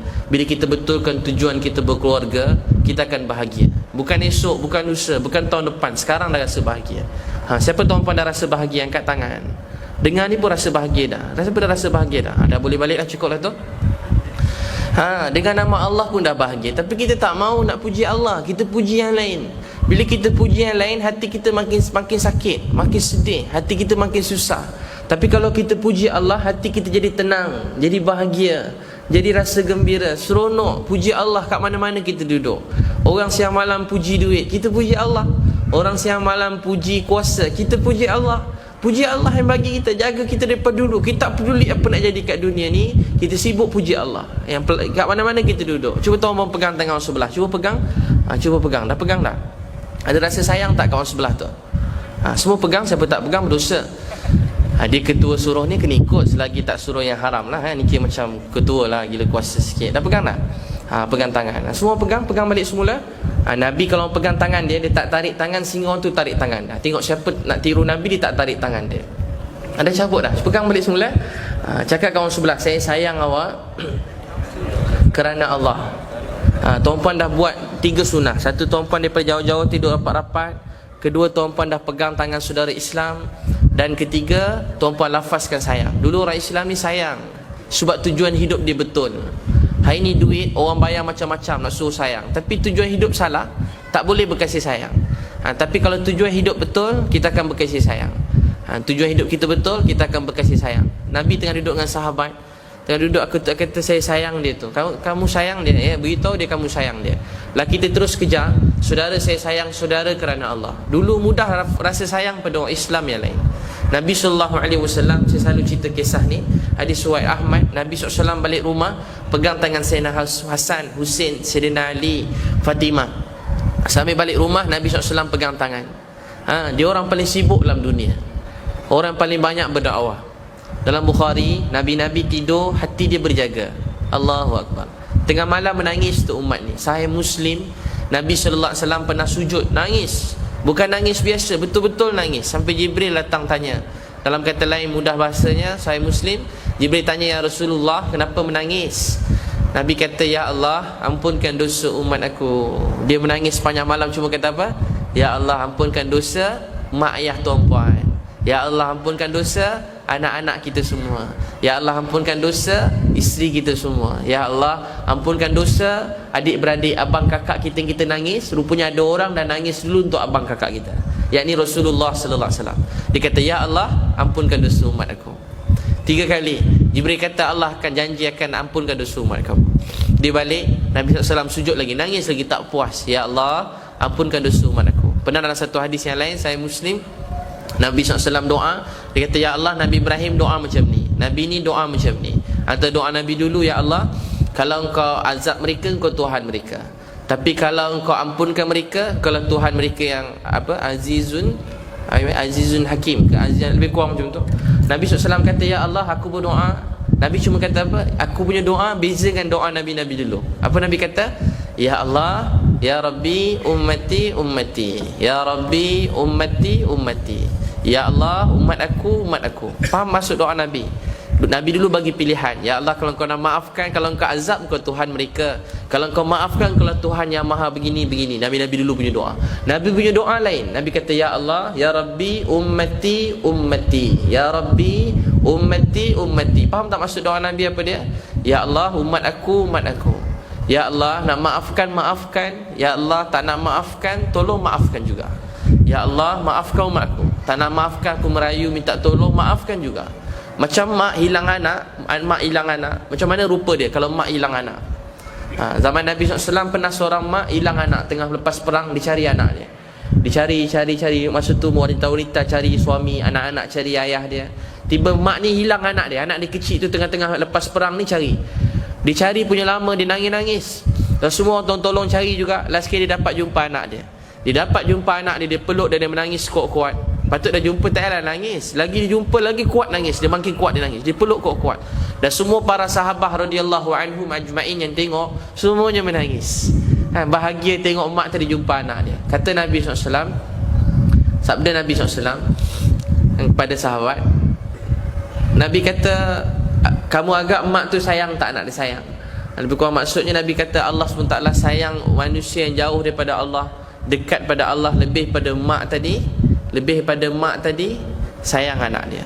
Nabi SAW menzahirkan, Allah zahirkan cinta dan kasih sayang dia sebanyak mungkin melalui diri baginda Rasulullah SAW. Dia menangis untuk kita semua. Allahu Akbar. Dia minta ampun untuk kita semua. Dia menangis untuk kita. Dia inginkan kita semua bahagia dan masuk syurga. Jadi tuan-tuan dan puan-puan sekalian, manusia macam ni. Tapi balik rumah dia boleh pegang tangan. Dia pegang tangan siapa? Dia pegang tangan anak Hasan, Husin, Sayyidina Ali. Saya balik rumah pegang tangan. Tuan-puan macam tu. Saya sekala kat rumah, sibuk bekerja, sibuk berdakwah, sampai rumah pegang tu keluarga. Sayang mereka. Cinta kerana Allah. Dulu cinta kerana kita nak cinta, lepas ni cinta kerana Allah. Balik nanti pegang keluarga kerana Allah. Pernah tak tuan-puan pegang keluarga kerana Allah? Rasa berdosa, istighfar. Kita lelaki, kita ketua kepada keluarga. Kullukum ra'in wa kullukum mas'ulun ar-ra'iyati. Bukan begitu? Betul kan Ustaz? Saya pun tiba-tiba teringat tu, betul salah nanti check lah. Jadi maksudnya setiap pada kita pengembala ketua, kita akan ditanya atas siapa yang kita gembalakan. Kita punya orang bawahan kita, ahli keluarga kita, Allah akan tanya. Nabi SAW balik rumah sambil pegang tangan Hasan Hussein. Ni manusia yang siang malam menangis untuk kita semua. Balik rumah pegang tangan keluarga. Dia nak tinggalkan satu contoh hadis Sahih Ahmad. Sampai kat rumah Nabi ambil Sayyidina Hasan, Nabi letak paha kanan. Nabi SAW cium Hasan radhiyallahu anhu. Nabi letak Hussein paha kiri. Nabi SAW cium Hussein radhiyallahu anhu. Tangan kanan Nabi SAW peluk Ali radhiyallahu anhu. Nabi SAW cium Ali radhiyallahu anhu. Tangan kiri Nabi SAW peluk Fatimah. Nabi SAW cium Fatimah radhiyallahu anha. Sambil Nabi kata, ya Allah, saya sangat sayangkan keluarga saya. Ya Allah, sayangi mereka dan sayangi orang-orang yang menyayangi mereka. Untuk tu tuan-puan, keluarga kita jangan berkasar. Jangan 4 jam balik rumah nak marah. Tempat lain semua kita baik-baik, kita dakwah orang dengan kasih sayang. Tapi kadang-kadang dengan keluarga kita jadi kasar. Sikit-sikit nak marah, sikit-sikit nak marah. Sebab apa marah? Sebab kita ingat kita seseorang yang patut dihormati dan didengari. Kita bukan siapa-siapa, orang tak perlu hormat kita. Tak perlu siapa-siapa nak hormat kita. Kita milik Allah, Allah punya. Kita cuma berjuang dalam keluarga kita. Yang letakkan perasaan hormat pada keluarga tu Allah Subhanahu Wa Taala. Yang letakkan Allah. Dan kita tak perlukan penghormatan tu. Orang nak hormat ke, orang tak nak hormat ke, kita akan berdakwah dan berkasih sayang, berjuang macam Nabi SAW. Orang nak hormat ke, orang nak sayang kita ke tak nak sayang ke, orang nak keji kita, satu dunia pun nak keji kita. Dunia ni akan sia-sia macam roda. Ada masa orang muliakan kita, satu masa orang akan hina kita. Dia sibuk pusing-pusing. Ketentuan Allah pasti berjalan. Tapi soalnya hati kita berubah ke tidak? Hati kita berubah ke tidak? Tujuan hidup kita hanya untuk redha Allah SWT. Jadi tuan-tuan buat balik nanti, pegang tangan keluarga, peluk anak-anak. Nabi SAW tengok seorang sahabat cium anak. Nabi suka tengok dia cium anak. Kita kalau tengok cium anak macam mana? Macam seorang ada anak kan. Nabi tengok cium anak. Dia kata, Rasulullah tanya, kamu sayang anak kamu? Roy Ahmad, saya sayang anak saya. Kata Nabi, ketika kamu sayang anak kamu, rahmat Allah mencurah-curah kepada kamu. Satu orang bapa peluk anak, rahmat Allah mencurah-curah kepada dia. Jadi tuan-puan kena banyak peluk anak. Isteri memang kena peluk lah. Riwayat Tirmizi, Nabi SAW setiap kali keluar masuk rumah, Nabi SAW cium isteri dia. Siapa biasa buat angkat tangan? Jangan angkat lah, dalam hati je. Seram pula kan. Sebelum masuk keluar rumah, cium isteri. Biasa buat bang. Setiap kali keluar masuk rumah, tuan-puan dapat pahala. Dia kata lepas asar, Nabi SAW selalu ziarah isteri dia. Mana-mana isteri, Nabi SAW akan pergi berbual, pergi gusuk-gusuk peha dia berbual. Walaupun bukan turn dia hari tu, Nabi pergi rumah dia, Nabi gusuk peha dia, Nabi SAW berbual dengan dia. Cuba tuan-puan pegang balik tangan orang sebelah, pegang balik semula. Siapa tak pegang berdosa. Saya pejam mata ni, tengok tuan-puan ikhlas ke tak kan. Walaupun tak tengok, pegang ke tak, tengok juga sikit kan. Dah pegang tangan dah, cakap ya Allah. Semua cakap ya Allah, saya sayang keluarga saya. Ya Allah, sayangi mereka. Ya Allah, sayangi orang-orang yang menyayangi mereka. Tuan-puan balik rumah kena sayang keluarga. Boleh lepas tangan tu, seronok pula nampak yang lelaki ni. Akak-akak jangan salah sangka kat orang lelaki. Memang selalu macam tu. Dia nak mula tu susah. Tapi kalau dah mula, dia tak mau berhenti. Itulah masalah ni kan. Jadi tuan-puan sekalian, belajar kasih sayang kerana Allah Subhanahu Wa Taala. Belajar kasih sayang. Itu pertama dalam Islam ni. Kemudian tuan-puan sekalian, tuan-puan antara doa-doa ni, surah Ibrahim ayat 40 ni doa keluarga. Ada orang jumpa saya tanya, anak-anak saya semua degil ustaz, dah macam-macam doa. Saya suka orang tanya soalan, ustaz boleh tak ajar saya amalan, ajar saya sesuatu cara didik keluarga selain doa. Punya dia kata, punya banyak dah berdoa, ustaz ajar saya apa-apa selain doa. Selalu orang jumpa saya, ustaz macam mana saya nak selesaikan hutang saya, ustaz beritahu saya sekarang selain doa. Dia tak mau doa, dia tak nak doa sebab dia rasa dah puas berdoa. Banyak orang kata, ustaz beritahu saya satu perkara selain doa.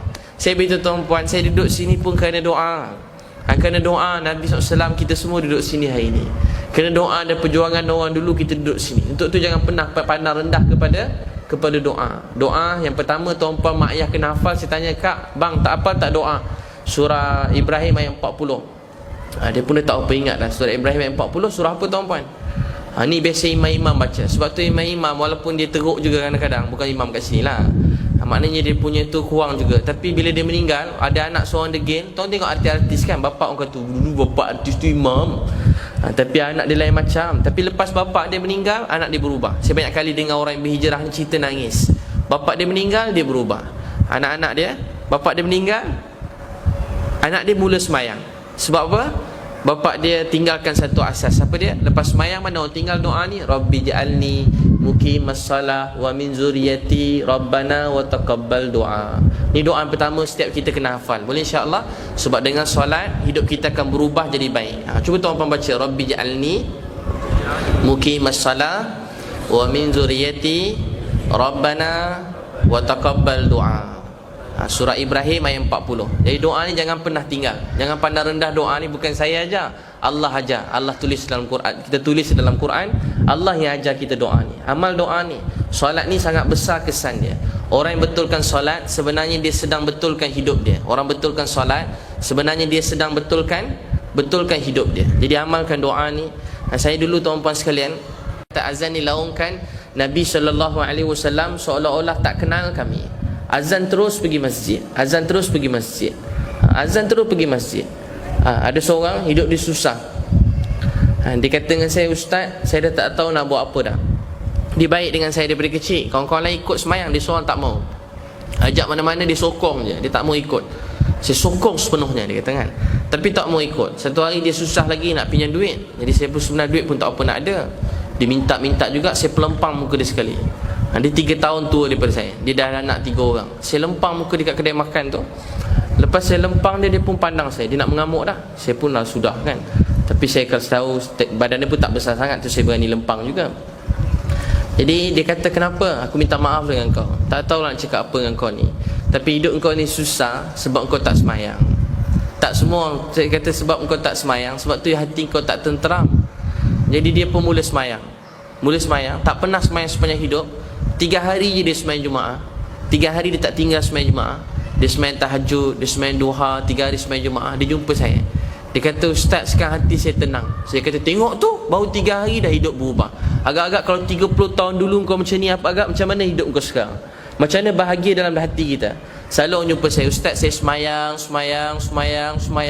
tapi hidup saya tak jadi baik. Lagi semayang, lagi teruk Tuhan uji. Ini soalan paling banyak orang tanya sekarang. Lagi kuat semayang, lagi teruk Tuhan uji. Buat apa semayang-semayang? Saya kata dengan dia, minta maaf lah bang, saya terpaksa cakap, semayang dengan jaga semayang ni beza langit dan bumi. Orang jaga solat, dia takkan mengeluh. Innal insana khuliqa halu'a. Manusia diciptakan bersifat keluh kesah. Allah yang ciptakan. Bila dapat kesenangan, mereka sombong, lupa diri, maki hamun orang. Kita senang, jangan pandang rendah pada orang miskin, pada orang susah. Allah kata penipu dalam agama, orang yang tengok orang miskin, anak yatim, tak suka tolong, bahkan tak suka tengok orang tolong. Ini penipu dalam agama. Tengok orang miskin, kita benci dia.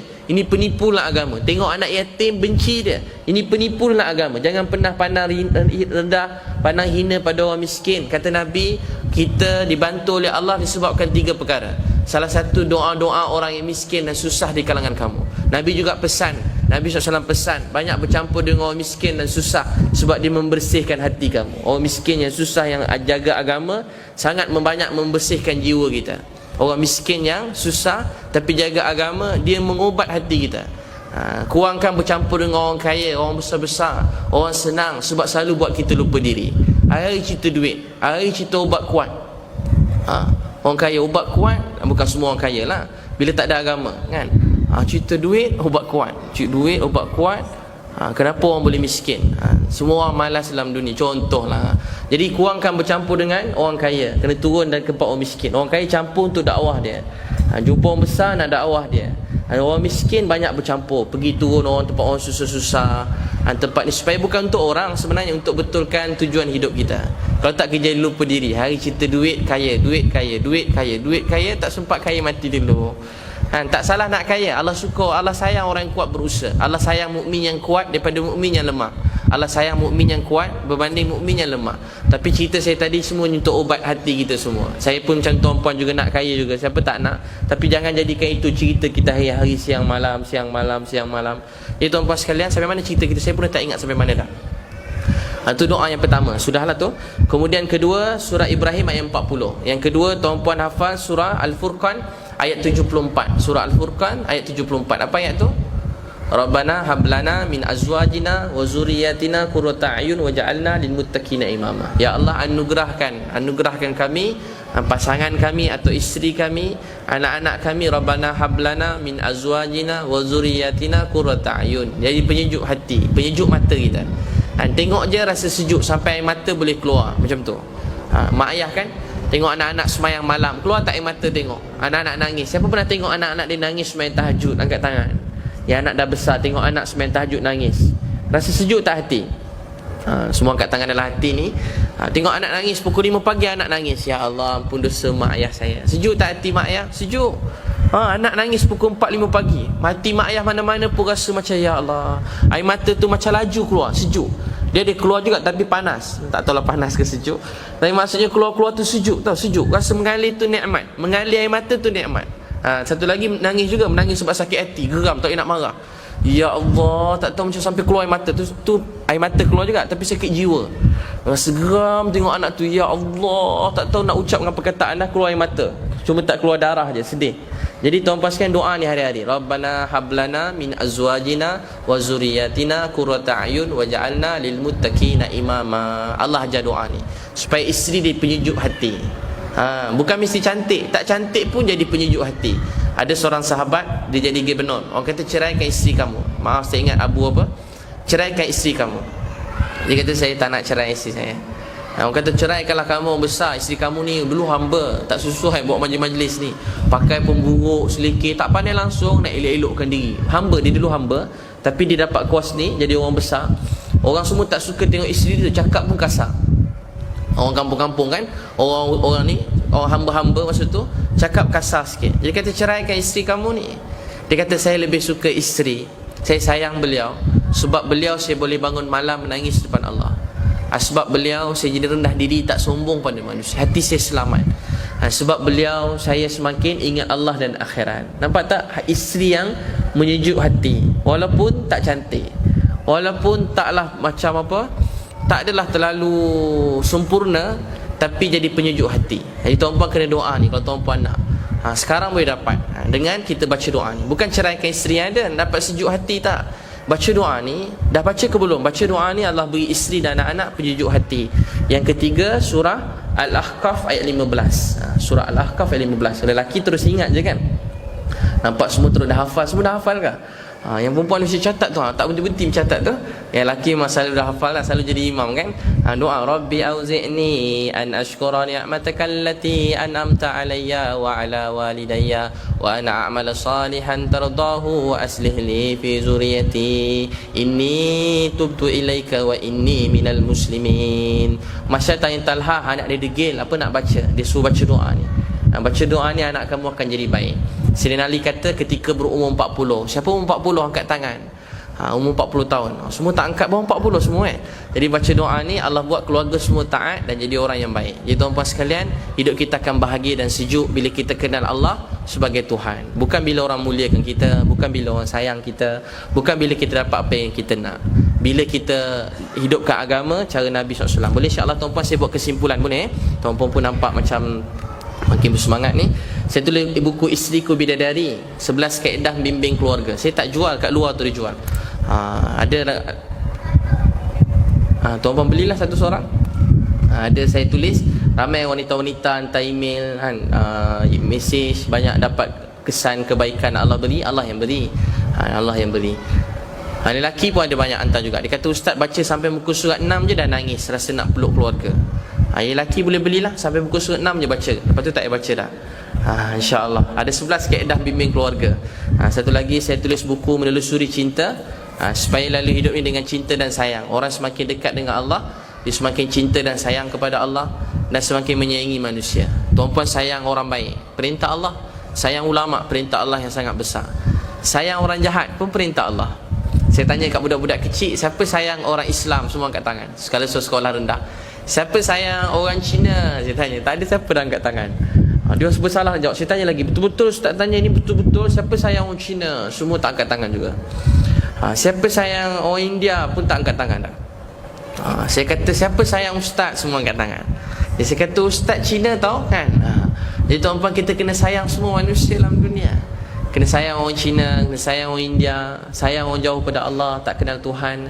Kita nakkan kebaikan dan kebahagiaan buat semua manusia dalam dunia ni sepatutnya. Tuan-puan tengok orang bukan Islam tak ada tangan, ya Allah, dia tak tahu, beri hidayat pada dia. Jangan benci. Ni tengok orang je benci. Ya Allah, dulu-dulu kita semua atuk nenek kita tak kenal Tuhan, tapi wallah saya bersumpah dengan nama Allah, Nabi SAW tak pernah benci atuk nenek kita semua. Nabi SAW tak pernah benci kita orang kat mana-mana dalam dunia. Nabi tak pernah kata mana-mana manusia ni bodoh betul, dia orang ni sembah pokok, tak erti bahasa. Nabi tak pernah sebut. Bahkan Sayyidina Umar tengok rahib, ketua agama lain tengah beribadat, dia lalu tepi tempat kuil orang tu, dia lalu je dia nangis. Orang kejar, dia tanya kenapa nangis, dia baca Al-Quran. Lebih kurang maksudnya mereka berusaha keras tapi atas jalan yang salah. Dia tak benci orang tu, dia nangis, dia nak beritahu kebaikan tapi kadang-kadang tak dapat masa tu. Pernah dia menguruskan negara, orang minta bantuan daripada Syria, ramai orang Kristian ni datang minta bantuan, tiba-tiba Sayyidina Umar nangis. Orang Syria ditanya, susah sangat ke kami minta pertolongan ni? Dia kata tak, cuma saya sedih. Dia kata beri dia lebih daripada apa yang mereka nak. Cuma saya sedih masa saya jadi khalifah, ada lagi orang yang belum kenal Allah sebagai Tuhan. Macam tu tuan-puan sekalian. Dulu-dulu kasih sayang pada, walaupun pada orang Kristian, walaupun pada orang Buddha, pada orang Hindu, kita sayang mereka. Kita ingin semua manusia dalam dunia kenal Allah sebagai Tuhan. Sebab tu ayat tadi mula-mula tadi, laqad ja'akum tu bukan untuk kita je, bahkan Nabi SAW dia sayang, dia berjuang untuk semua manusia dalam dunia ni. Dia dihantar rahmatan lil alamin. Satu lagi saya tulis perjalanan hidayah umat tentang orang-orang mati syahid, supaya kita hargai agama ni, sebab agama sampai kepada kita dengan pengorbanan dan perjuangan. Biar anak-anak kita kenal sahabat. Satu lagi nak kongsi doa. Doa tuan-puan larat lagi dengar, kerasa macam nak meninggal tak? Yang insya-Allah tak jarang meninggal dengan ceramah ni, jarang-jarang lah. Ada dulu satu orang dia lama tak dengar ceramah, lepas tu dia datang dengan ceramah. Lama dia dengar ceramah, dia duduk. Lepas tu tak lama dia meninggal. Jadi tuan-tuan mana dah lama tak duduk kan, hari ni duduk, mana tak lama dah tu. Saya gurau je dengar orang cerita. Tuan-tuan sekalian, kongsi doa. Keluar rumah kaki apa? Kaki kiri, baca doa Bismillahi tawakkaltu ala Allah la hawla wala quwata illa billah. Siapa baca ni Allah jaga dia, Allah cukupkan rezeki, jauhkan syaitan, Allah pimpin dia.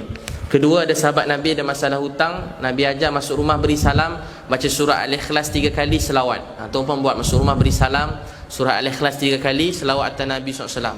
Sahabat tu buat, masalah hutang dia selesai. Saya selalu buat kalau susah 2 hari biasanya selesai. Lepas tu tak buat-buat lah. Time susah je ingat. Tapi tak adalah buat tu bank hantar sempena Maulid Rasul ni, kereta dihalalkan, tak adalah. Biasa bank hantar sebaik-baik orang ialah orang paling baik dalam membayar hutang. Hadis sahih Muslim. Bank hantar surat.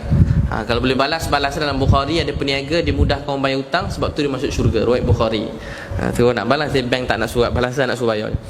Kemudian baca doa inna lillahi wa inna ilaihi raji'un, semua daripada Allah, kembali pada Allah. Allahumma ajurni, ganjarkan fi musibati, atau musibah ni, wa akhlif li, gantikan khairan minha. Ummu Salamah baca doa ni dapat kahwin dengan Nabi sallallahu alaihi wasallam. Tuan-tuan bila susah datang, tanda rahmat Allah nak datang. Abang saya hilang laptop, baca-baca dapat laptop baru. Isteri saya hilang handphone, dia kata bang dah baca-baca tak dapat lagi, esok air lahir dapat juga. Dia kata makbul doa ni. Lepas ni kat rumah semua hilang kan. Tuan-tuan bacalah doa tu. Satu lagi Nabi Zakaria tengok Maryam dalam mihrab, musim sejuk bawah musim panas. Haza min fadli rabbi. Dia kata ni kurnia daripada Tuhan aku. Nabi Zakaria kata kalau Maryam boleh yakin, takkan aku tak yakin. Dalam rumah tangga ni antara ujian yang paling besar tidak diberi anak. Ujian paling besar dalam rumah tangga tidak diberi anak, tapi dia beri pun kerana dia sayang, dia tahan pun kerana dia sayang. Nabi-Nabi yang Allah sayang, Allah beri anak lambat. Nabi Ibrahim dapat anak umur 70 tahun. Nabi Zakaria dapat anak umur 80 tahun. Yang penting dalam hidup ni kita berusaha. Selebihnya apa yang Allah tentukan pasti tak ada yang tersilap. Yang silap selalu kita. Allah tak silap, apa perancangan Allah tu yang paling baik. Jadi jangan mengeluh, baca doa tu. Ya Rabbi la tadharni fardan wa anta khairul warisin. Nabi Zakaria 80 tahun, Allah beri dia anak. Kemudian doa yang saya Al-Ahqaf 15 tu saya letak dalam ni, dengan doa Nabi Ibrahim saya letak dalam ni. Kemudian tuan-puan sekalian, manzil doa Nabi SAW. Nabi SAW ajar, ada seorang jumpa Nabi, dah riwayat yang sahih, jumpa Nabi SAW, dia sakit, dia penyakit gila. Nabi baca doa-doa ni, kemudian lepas dia jumpa Nabi, dia bangun-bangun dia terus sihat. Ada yang sahih, dia jumpa Nabi SAW terus dia sihat. Jadi tuan-puan, doktor hospital kita pergilah, tapi amalan-amalan agama ni jangan tinggalkan. Doa-doa ni kita amalkan. Satu lagi doa Abu Darda. Orang kata Abu Darda rumah terbakar, dia kata tak. Abu Darda rumah terbakar tak 3 kali. Last kali dia kata rumah tak terbakar. Orang tanya macam mana kamu tahu rumah tak terbakar? Dia kata Nabi ajar siapa baca pagi takkan ditimpa apa-apa musibah sampai petang. Siapa baca petang takkan ditimpa apa-apa musibah sampai pagi. Allahumma anta rabbi la ilaha illa anta alaika tawakkaltu wa anta rabbul arsyil azim. Masya Allah kana wa ma lam yasha' lam yakun. Wala haula wala quwwata illa billahil aliyyil azim. A'lamu anna Allah ala kulli syai'in qadir wa anna Allah qad ahata bi kulli syai'in ilma. Allahumma inni a'udzubika min syarri nafsi wa min syarri kulli dabatin anta akhidhun bi nasiyatiha inna rabbi ala siratim mustaqim. Jadi tuan-tuan sekalian, mudah-mudahan Allah SWT beri taufik dan hidayah untuk kita semua amalkan dan sampaikan Jadi tuan-puan sekalian, kesimpulannya, Islam ni sangat mahal. Dia sampai kepada kita dengan perjuangan, dengan susah payah. Untuk hargailah agama ni sungguh-sungguh. Sayangilah keluarga kita dan bimbing mereka dengan Islam dan sunnah Nabi sallallahu alaihi wasallam. Ajar mereka kenal Allah, ajar mereka kenal Nabi sallallahu alaihi wasallam. Nabi sallallahu alaihi wasallam susah, lain-lain ayah tak ada. 6 tahun Allah ambil mak, 8 tahun Allah ambil datuk. Anak 7 orang, 6 meninggal demi agama. Masa Nabi hidup lagi, 6 anak dah meninggal dunia. Zainab kena lembing masa tu mengandung. Kesan tu dia keguguran, dia sakit sepanjang hidup dia sampai beliau meninggal dunia. Ruqayyah Ummu Kalsum diceraikan depan ramai orang. Anak kita patut kenal anak-anak Nabi, tapi anak-anak kita hari ini kenal semua dalam dunia, tak kenal anak-anak Nabi SAW. Cuba tuan-puan kenalkan Zainab, Ruqayyah, Ummu Kalsum, Fatimah pada anak-anak. Tuan-puan lihat apa kesan kepada anak-anak. Bila mereka kenal Zainab, Ruqayyah, Ummu Kalsum, Fatimah, kenal anak-anak Nabi SAW, mereka akan berakhlak macam anak-anak Nabi SAW. Saya jumpa kawan-kawan yang turut-turut jahat-jahat, tapi bila mereka selalu cerita tentang sifat, akhlak Nabi, kasih sayang Nabi. Akhlak Nabi ialah Quran. Orang tengok sekarang masuk Islam sebab kena buka Quran. Dulu orang masuk Islam tengok Nabi je masuk Islam, tengok sahabat je orang masuk Islam. Orang tengok Muaz bin Jabal masuk Islam. Orang tengok Sayyidina Ali pergi kat Yaman, dia baru sampai, belum cakap, baru nak cakap, orang dah masuk Islam. Tengok sifat mereka pun masuk Islam. Allahu Akbar. Sebab Quran itu dalam kehidupan mereka. Quran tu dalam hidup mereka. Saya Muslim, macam mana akhlak Nabi. Aisyah kata kamu tak baca Quran, Quran ialah akhlak Nabi sallallahu alaihi wasallam. Jadi rumah tangga kita wujudkan baca Quran dan hadis Nabi sallallahu alaihi wasallam. Kumpulkan keluarga, baca Quran dan hadis Nabi sallallahu alaihi wasallam. Dengarkan pada keluarga. Tuan-puan buat ni kat rumah, 5 minit baca Quran, 5 minit baca hadis. Kahwin bertahun-tahun, Fatihah isteri tak pernah dengar pun, Fatihah suami tak pernah dengar pun. Balik ni cek Fatihah, baca Fatihah. Yang dengar abang baca Fatihah, kalau betul ikutlah, yang mana yang baik ikut. Tapi kalau banyak salah betulkan. Tapi kalau banyak sangat jangan betulkan semua sekali lah. Abang memang tak tahan kau tegur banyak ni, mengamuk juga sekejap lagi, sikit-sikit tegur kan. Kemudian baca Fatihah, isteri pula baca, anak suruh baca Fatihah. Anak belajar sampai Madinah, sampai Mesir, jauh-jauh, Fatihah anak tak pernah dengar dah. Panggil anak baca Fatihah. Along betulkan Fatihah ayah ni. Kau pula baca, apa nak tengok kan. Seorang-seorang hari baca Fatihah, Fatihah sampai betul. Kalau 2 tahun nak betul Fatihah, 2 tahun lah. Tapi seminggu betul dah. Esok surah Qul Allah pula. Cek Quran hari-hari dalam rumah tangga. Kemudian baca hadis Nabi SAW. Tuan-tuan beli buku hadis kan? Bacalah buku hadis apa-apa, baca kat rumah. Baca hadis Nabi SAW. Tuan-tuan baca, bagi anak-anak dengar. Dengar perkataan Nabi ni, ya Allah, yang menuturkannya ikhlas. Dan perkataan Nabi daripada Allah, dia meninggalkan kesan dalam hati. Perkataan saya ni, dia kata-kata saya, dia tak ada nur, tak ada apa kata, tak ada kesan. Tak tahu macam mana hati saya. Orang yang hidup ni bukan boleh percaya sangat kan. Orang yang dah mati boleh percaya. Siapa dia? Nabi SAW dan para sahabat radhiyallahu anhum ajma'in. Tuan-puan mulakan ni kat rumah. Kalau 3 bulan tuan-puan keluarga tak berubah, jumpa saya, tampar muka saya kuat-kuat. Tapi saya cek lah, kalau banyak tinggal saya tampar semula lah. Jadi siapa ni nak hidupkan amalan Quran hadis? Contoh 5 minit baca Quran, 5 minit baca hadis. Ni program yang tuan-puan tambahlah rumah tangga masing-masing. Siapa nak buat? Masya Allah. Malam ni mula balik nanti, buka Quran sampai rumah, kumpul keluarga, tutup TV sekejap. Jangan marah, dengan kasih sayang tutup TV. Ambil kain kapan, balut TV. Inna lillahi wa inna ilaihi rajiun. Ada masa TV tu perlu dimatikan, meninggalkan dia, balut sekejap. Maghrib isyak tutup. Tak payah tengok TV, tutup TV. Quran ni kita punya, jadikan harian kita. Orang kata jadi makanan kita, Quran dan hadis Nabi sallallahu alaihi wasallam. Biar tak makan malam, tapi biar ada Quran dan hadis Nabi kat rumah kita. Ada suasana percakapan Allah kat rumah. Orang dulu macam tu. Kemudian tuan-tuan buat ni, insya-Allah banyak kesan dia. Banyak kesan dia. Boleh insya-Allah. Kemudian dalam rumah tangga, pertama baca hadis sama-sama. Kemudian masuk waktu semayang, tadi pergi masjid. Lelaki semayang Jumaat kat masjid, bawa anak lelaki besar-besar semua pergi masjid. Dah lama kita dengar pasal semayang Jumaat ni.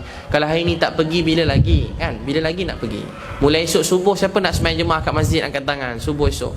Tak mau tinggal lah. Dah lah tinggal tu. Dah lama dah tinggal semayang Jumaat ni. Semayang Jumaat ni orang kekasih-kekasih Allah dulu semayang Jumaat. Kemudian ketiga dalam keluarga, makan sekali. Makan sekali. Imam Nawawi kata sunnah makan berjemaah. Sunnah juga makan berjemaah. Kemudian sunnah juga kalau boleh satu bekas yang sama. Imam Nawawi kata 2 sunnah, satu bekas makan berjemaah kalau boleh, kedua dalam satu bekas yang sama. Kalau boleh makan satu bekas. Jadi sebelum balik nanti beli dulang, makan berjemaah. Siapa niat nak beli dulang balik nanti angkat tangan. Siapa tak beli dulang berdosa. Taklah, saya gurau je. Jadi balik beli dulang, makan sekeluarga. Dalam Bukhari kata kalau boleh suap makanan tu dalam mulut isteri, suap. Suap saya sekali. Mula-mula je lah, jangan sampai habis kan. Bila nak makan, suap sekali dah, suap mulut anak pula, makan sekali. Jadi kasih sayang. Saya pun ada program, seorang tu artis tu dah ni, dia kata, ustaz insya-Allah nak suap ustaz, dia nak suap saya. Jadi saya seram juga dekat kedai makan. Dia nak suap ustaz, insya-Allah ustaz, sunnah dia nak suap saya. Saya kata Allah kan, mulut isteri okey lah kan, mulut orang lain dia nak suap. Insya-Allah ustaz, insya-Allah dia cakap dengan saya. Saya pun buka je mulut, tapi rasa macam kembang-kembang je tekak tu rasa kan. Tengok tangan berbulu lain macam pula, janggut dia putih sampai ke sini kan, tubuh terbang pula kat tangan tu. Tengah nasi berlauk pula, ya Allah, rasa macam nak meninggal masuk dengan jari-jari masuk mulut kan. Allah, rasa itulah kali pertama kali tak akhir lah agaknya. Atau boleh makan tu dulang. Saya pun dah lama tak makan dan dulang ni. Bila makan dan dulang mau ni tiba ada kuah. Saya kata lebih orang lain tu syifa, tangan keluarga ni kasih sayang kan. Tangan mak, tangan keluarga jadi kasih sayang. Jadi berkat suap dengan jari, dengan tangan. Ini bukan cerita-cerita kosong ni. Nabi SAW tak pandang rendah tengah makan dalam dulang ni. Ada satu orang tangan ni sakit, Nabi kata mai makan sekali. Orang yang paling mulia, kekasih Allah, paling bersih, paling wangi, tapi tak pandang rendah orang tangan kotor. Kita sekarang belajar sunnah, alhamdulillah. Kita dah sempurna cantik. Nampak orang sedikit je kita kan. Tengok orang kotor sikit lah lain macam. Tengok orang pakaian lain sikit kita pandang rendah. Tak tahu sejak bila orang Islam macam ni. Nabi SAW tengok orang tu tangan luka, kalau kita geli tak tangan tu ada penyakit, Nabi panggil, Nabi baca doa, Nabi SAW ajak makan sekali. Dia rasa malu nak makan dengan Nabi, pergi jauh-jauh. Nabi kata mai makan sekali. Tuan-tuan dan puan-puan sekalian, kalau boleh suap, kalau dalam dulang dalam keluarga lah, makan lebih-lebih anak-anak, jangan geli, bawa je datang kasih sayang. Sekarang anak-anak dulu kan cerita orang Melayu makan apa, orang Jawa makan nasi ambeng kan. Orang Cina adik-adik saya siap bagi sayur-sayur. Cerita Tamil tu siap suap anak macam tu kan. Suap mulut anak. Sekarang dia makan berjemaah lagi. Dah tak ada dah. Anak pegang handphone, pegang iPad. Masa makan simpan handphone, iPad semua. Kita beli dia, bukan dia beli kita. Simpan, makan sekeluarga. Tutup sekejap. Bukan lama makan, 10-15 minit je makan. Makan sekali. Tiba-tiba saya makan pun dalam dulang, saya kata lebih syifa. Dia pun lepas ada kuah, dia orang hirup. Saya bila hirup kuah tu yang rasa seram sikit tu. Kari, lepas tu ada campur sup pula sikit kan. Kari, sup, kicap. Lepas tu ada nasi-nasi pula lebih-lebih, dia orang hirup tu. Jadi saya tengok macam banyak lagi, saya pun berdoa, ya Allah janganlah sampai giliran saya ni kan. Sekali sampai juga giliran saya. Jadi saya, ya Allah, meninggal lah kan. Tinggal sikit, saya kata tak apa, insya-Allah dik, habiskan berkat insya-Allah kan. Berkat bagi kat orang aja.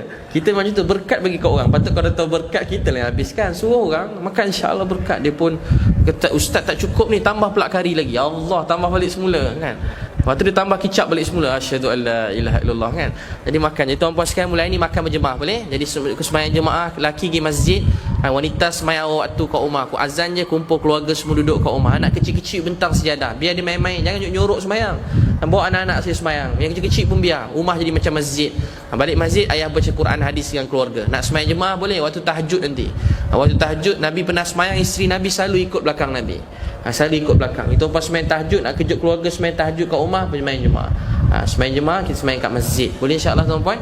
Kecuali memang tempat tu tak ada masjid, dekat ladang, kat kebun, tu cerita lain lah. Jadi mudah-mudahan Allah SWT beri kita taufik dan hidayah untuk amalkan dan sampaikan. Jadi kita doa sama-sama, mudah-mudahan salah seorang tuan-puan yang ikhlas, Allah SWT terima kita semua. Dan doa ni kita siasa doa dengan yang terbaik, sungguh-sungguh. Kita tak tahu waktu bila Allah kabulkan kita, Allah terima kita. Mudah-mudahan salah seorang tuan-puan yang ikhlas, Allah terima doa kita semua. أعوذ بالله من الشيطان الرجيم بسم الله الرحمن الرحيم الحمد لله رب العالمين والصلاة والسلام على أشرف الأنبياء والمرسلين وعلى آله وصحبه أجمعين يا أول الأولين يا آخر الآخرين يا ذا القوة المتين ويا راحم المساكين ويا راحم المساكين ويا راحم المساكين يا أرحم الراحمين يا أرحم الراحمين اللهم يا حي يا قيوم برحمتك نستغيث اللهم يا حي يا قيوم برحمتك نستغيث اللهم يا حي يا قيوم برحمتك نستغيث اللهم صل على سيدنا محمد النبي أمي وعلى آله وصحبه وبارك وسلم اللهم صل على سيدنا محمد النبي أمي وعلى آله وصحبه وبارك وسلم Ya Allah, Tuhan yang sayang kami. Ya Allah, kami hamba-hamba-Mu yang sedang menadah kedua belah tangan kami. Ya Allah, Kaulah Tuhan kami, tiada Tuhan melainkan Kau. Ya Allah, Tuhan yang maha mulia. Ya Allah, Tuhan yang maha tinggi. Ya Allah, Tuhan yang maha kaya.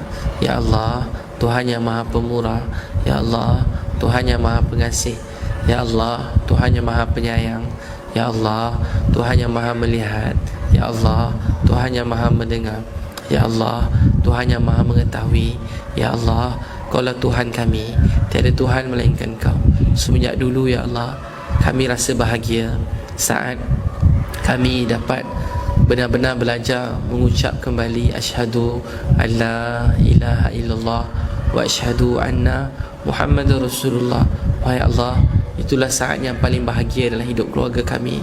Saat Kau beri kami dapat kenal Kau. Ya Allah, kalau kami tak kenal Kau, kami tak tahu apa jadi dengan hidup kami. Kalau kami tak kenal Kau, kami tak tahu pada siapa kami nak minta.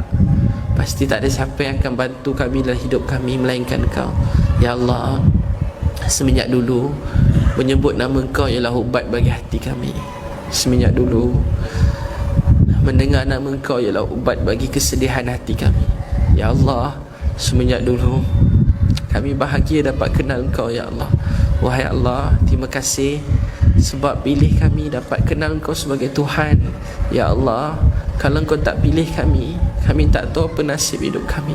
Terima kasih ya Allah, kutip kami yang kotor, yang hina ni daripada longkang tempat yang kotor, Kau beri kami dapat kenal Kau sebagai Tuhan. Ada antara kami dulu-dulu hidup kami musnah, kami tak tahu hala tuju hidup kami. Tapi semenjak Kau beri kami kenal Kau sebagai Tuhan ya Allah, hidup kami telah berubah dengan kasih sayang Kau. Ya Allah, terima kasih kutip kami. Kami takkan pernah lupa kebaikan yang Kau buat pada kami selama-lamanya. Semenjak dulu Kau ambil kami, beri kami Islam, itulah kebahagiaan kami semua. Ya Allah, terima kasih beri mak dan ayah yang kami sayangi Islam. Ya Allah, terima kasih kerana beri mak dan ayah yang kami sayangi Islam. Ya Allah, terima kasih kerana beri mak ayah kami Islam. Wahai Allah, terima kasih beri mak ayah kami dapat kenal Kau sebagai Tuhan. Terima kasih ya Allah, beri mak ayah kami dapat sujud pada Engkau. Ya Allah, macam mimpi dalam hidup kami, tapi bagi Engkau tak ada perkara yang mustahil. Kau telah selamatkan mak dan ayah kami. Kau beri mereka Islam. Dan antara mak ayah kami ada yang telah meninggal dunia, dan meninggal dunia mereka dengan syahadah. Wahai Allah, meninggal dunia mereka dengan keadaan dahi mereka dapat sujud kepada Engkau Tuhan bagi sekalian alam. Wahai Allah, terima kasih beri mak ayah kami Islam. Ya Allah, izinkan kami anak-anak dapat khidmat mak ayah kami dengan baik. Kau tunjukkan rasa cinta dan sayang melalui ibu dan ayah kami. Beri kami dapat khidmat mereka dengan baik. Jadikan setiap pada kami yang masih memiliki mak ayah dapat khidmat mereka dengan baik, dapat jaga mak ayah kami dengan baik. Tolonglah kami ya Allah dapat berkhidmat untuk mereka dengan ikhlas. Wahai Allah, ada antara kami mak ayah kami yang telah meninggal dunia. Ampunkanlah semua dosa mereka, semua dosa mak ayah kami maafkanlah. Wahai Allah, maafkanlah. Kaulah maha pemaaf, maha pengampun. Semua segala salah silap mak ayah kami Kau maafkan. Ya Allah, ya Allah, terima kasih beri kami mak ayah yang baik, yang telah besar dan bimbing kami semua. Ya Allah, Kau beri mak ayah kami syurga firdaus-Mu. Semua dakwah kami semenjak dulu, taklim, ibadat, khidmat yang kami lakukan, yang mana-mana Kau terima, kami niat ya Allah, kami hadiahkan semuanya buat mak dan ayah yang kami sayangi. Buat mak dan ayah. Allah, Tuhan yang sedang tengok kami, yang tahu apa dalam hati kami semua. Ya Allah, kami cuma nak Engkau sayang dan maafkan kami. Ya Allah, kami cuma nak Engkau sayang dan maafkan kami. Wahai Allah, kami tak nak pujian penghargaan manusia. Kami takut dalam dunia orang sayang hormat kami. Kalau Engkau tolak kami, kami tak tahu mana nasib kami. Ya Allah, janganlah tolak kami. Ya Allah, janganlah marah kami. Ya Allah, janganlah marah, jangan tolak kami. Kalau Engkau marah, Engkau tolak kami, kami tak tahu mana kami nak pergi. Ya Allah, tolonglah terima dan maafkan kami semua. Ya Allah, maafkan semua salah silap kami. Kami minta ampun dan bertaubat atas semua segala salah silap kami. Ya Allah, kami tak nak buat salah lagi dalam hidup kami. Kami berjanji sungguh-sungguh kami nak hidupkan agama ni. Kami nak hidupkan perintah Engkau dan sunnah Nabi SAW. Ya Allah, ampunkan dosa isteri yang kami sayangi. Wahai Allah, ampun dosa isteri yang kami sayangi. Maaflah semua salah silap isteri, suami, pasangan hidup kami. Wahai Allah, kami redha dengan pasangan hidup kami. Wahai Allah, beri kesihatan, ketabahan, kekuatan buat pasangan hidup kami, isteri kami, untuk bimbing anak-anak kami dengan Islam dan sunnah Nabi SAW. Ya Allah, beri isteri kami, pasangan hidup kami menjadi penyejuk mata kami, penyejuk hati kami, dan penyejuk hati Rasulullah SAW. Jadikan isteri kami isteri yang ada fikir risau Nabi SAW. Beri isteri kami ada fikir risau agama. Letak dalam keluarga kami suasana dakwah, suasana kasih sayang, ibadat, siasa memuliakan satu sama lain. Ya Allah, Ya Allah, Ya Allah, anak-anak yang kami sayangi, kami minta ampun, kami bertaubat pada Engkau kerana kami belum menjadi contoh yang baik buat anak-anak kami. Kau maafkanlah kami, Ya Allah, Kau maafkanlah kami. Ya Allah, kami rindu anak-anak kami. Kami tak sempat beri masa untuk mereka, pejam celik mereka dah besar. Ya Allah, tolonglah jaga anak kami saat kami tak bersama dengan mereka. Kau tolonglah bimbing anak-anak kami dengan Islam dan sunnah Nabi SAW. Wahai Allah, kami melihat banyak anak-anak muda Islam yang sedang hancurkan hidup mereka dengan dosa dan maksiat. Ya Allah, kami sedih tengok banyak anak-anak muda mati sebab dadah. Tenaga muda, kepandaian, kecerdikan mereka digunakan untuk perkara yang sia-sia. Banyak anak-anak muda Islam kami mati sebab lumur motor. Wahai Allah, banyak anak muda Islam kami mati dalam keadaan buat dosa, zina, maksiat. Wahai Allah, selamatkan semua anak-anak muda Islam. Kami minta ampun dan bertaubat pada Engkau kerana kelalaian kami daripada usaha dakwah yang mulia ini, sehingga kami biarkan anak-anak muda tak datang kepada masjid dan agama yang usaha agama yang mulia ini. Ya Allah, Tuhan yang sayang kami, kami benar-benar minta ampun dan bertaubat kepada Engkau. Ya Allah, Tuhan yang sedang tengok kami, ada 7 bilion manusia dalam dunia, ada 5 bilion orang tak Islam. Berhidayat 5 bilion orang tak Islam datang pada Islam. Ya Allah, berhidayat orang di Amerika, Rusia, China datang pada Islam. Ya Allah, berhidayat orang di Singapura datang pada Islam. Ya Allah, berhidayat orang di Thailand datang pada Islam. Ya Allah, beri hidayat pada semua orang Cina, India, di seluruh Malaysia datang pada Islam. Ya Allah, beri hidayat pada semua Cina dan India di seluruh Malaysia datang pada Islam. Ya Allah, beri hidayat semua di Sabah dan Sarawak datang pada Islam. Ya Allah, beri hidayat pada semua asli di seluruh Malaysia datang pada Islam. Ya Allah, beri hidayat pada semua Islam untuk sedar akan tanggungjawab menghidupkan agama ini. Wahai Allah, dulu zaman Nabi tak berhenti negara demi negara. Zaman Abu Bakar, Umar datang pada Islam. Zaman kami orang tak datang pada Islam. Wahai Allah, kami minta ampun, bertaubat atas semua segala salah silap kami, kelalaian kami dalam tanggungjawab agama ini. Wahai Allah, Wahai Allah, ada negara Islam yang anak-anak kecil sedang berlari kelaparan, tak ada makan minum, tak ada tempat tinggal, dan akhirnya mereka dibom dan mayat mereka berpisah, tangan berpisah daripada badan mereka, mata mereka berpisah daripada wajah mereka. Wahai Allah, anak-anak ni mati sedang mereka kelaparan, sakit. Anak-anak yang kecil, bukan seorang, puluh ratusan ribu anak-anak Islam dikuburkan dalam kubur yang sama. Wahai Allah, dulu zaman Nabi satu orang Islam mati, seluruh dunia Islam bersedih. Tapi ya Allah, hari ini hari-hari orang mati dan kami orang Islam dah hilang rasa sedih. Ya Allah, minta ampun, kami minta maaf atas semua segala salah silap kami. Kami makan kenyang, tidur lena. Hari-hari orang Islam mati di seluruh dunia. Salah kami meninggalkan tanggungjawab dakwah dan agama ini, sehingga kami orang Islam telah dihina di seluruh dunia. Wahai Allah, kami minta ampun kepada Engkau, bertaubat kepada Engkau. Ya Allah, berilah kekuatan pada kami semua Islam untuk bangun dan berkasih sayang untuk hidupkan agama ni. Ya Allah, zaman Nabi Islam datang, manusia ni berkasih sayang. Ya Allah, zaman kami tak tahu semenjak bila, tapi ya Allah, orang Islam memusuh sama sendiri. Hilangnya kasih sayang, kami semua tak untung. Yang untung syaitan, yang sedih dan kerugian ialah orang bukan Islam tak dapat nak faham Islam. Ya Allah, berilah kami semua, bangkitkan semua Islam dengan tanggungjawab agama ni. Banyak masjid-masjid mati. Ya Allah, hidupkan masjid-masjid seluruh dunia dengan amal Masjid Nabawi seperti zaman Nabi SAW. Wahai Allah, hidupkan masjid-masjid seluruh dunia dengan amal Masjid Nabi SAW.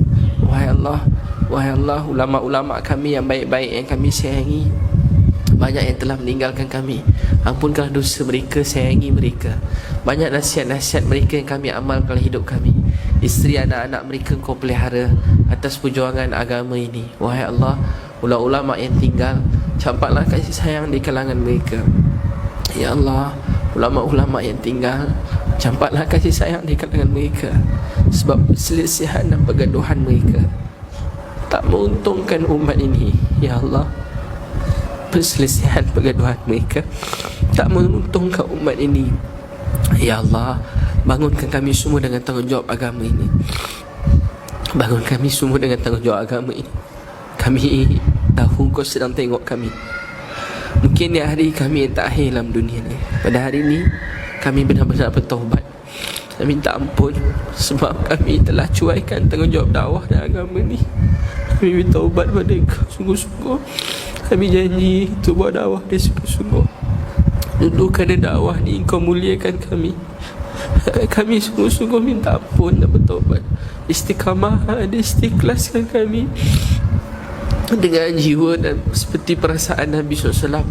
Wahai Allah, buanglah hati kami riak, kibir, sum'ah, takabur. Buang daripada hati kami sifat-sifat yang kotor. Buang daripada hati kami sifat Fir'aun, Haman, Qarun. Letaklah hati kami sifat Rasulullah SAW, Abu Bakar, Umar, Usman, Ali. Ya Allah, Ya Allah, bantu kami semua Islam di seluruh dunia. Ya Allah, Ya Allah, kami rindukan Nabi SAW. Semenjak kecil, semenjak kami dapat Islam dan belajar Islam ni, kami hari-hari dengar mak ayah kami sebut pasal Rasulullah SAW.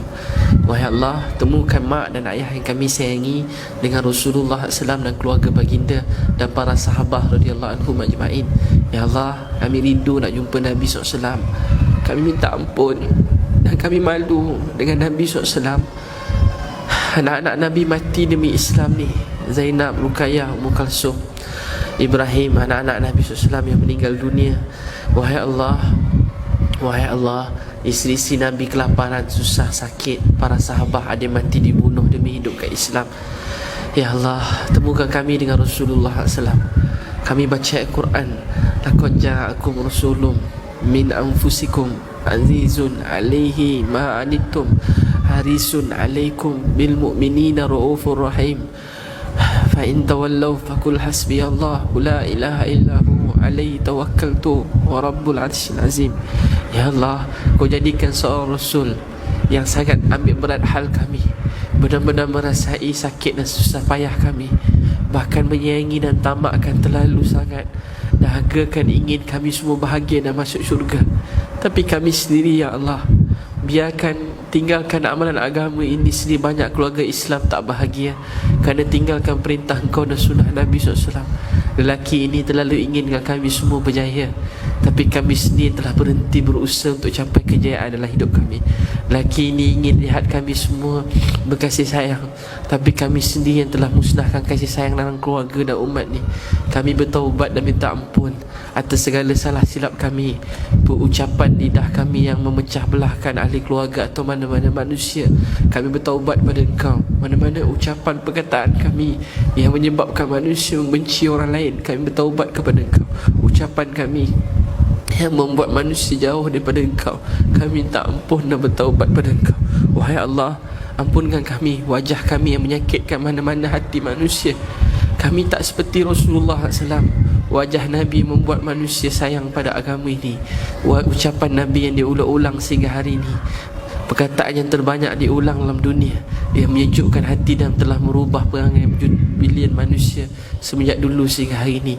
Ya Allah, ampunkan lidah kami, pandangan mata kami, wajah kami, pendengaran kami yang tak baik, yang menyusahkan mana-mana orang. Kami minta ampun dan bertaubat kepada Engkau. Jadikan kami orang yang membahagiakan, menyukakan Kau sehingga Kau sayang dan terima kami, dan jadikan kami semua matahari hidayat sehingga mana-mana orang yang melihat dengan ucapan kami menjadi sebab untuk mereka datang kepada kebaikan. Ya Allah, yang benar-benar merayu kasih sayang Kau. Kami buat semua ni daripada dulu. Sebenarnya kami cuma nak Kau maafkan kami, tapi bila dunia datang kepada kami, ujian datang, kadang-kadang hati kami selalu berubah. Ya Allah, kami bertaubat, kami minta ampun. Kami nak hidup hanya untuk Engkau. Kami tak mau hidup untuk yang selain daripada Engkau. Kami tak mau hidup untuk pujian penghargaan manusia. Kami tak mau hidup untuk kejian dan penghinaan manusia. Kami tak mau hidup dan bergerak kerana ucapan atau sokongan atau penghinaan mana-mana manusia. Wahai Allah, kami nak belajar hidup untuk Engkau, hanya untuk redha Engkau, untuk Kau sayang kami, bukan untuk pasangan kami, bukan untuk mana-mana manusia. Kami cuma nak belajar hidup hanya ikhlas untuk Engkau, ya Allah.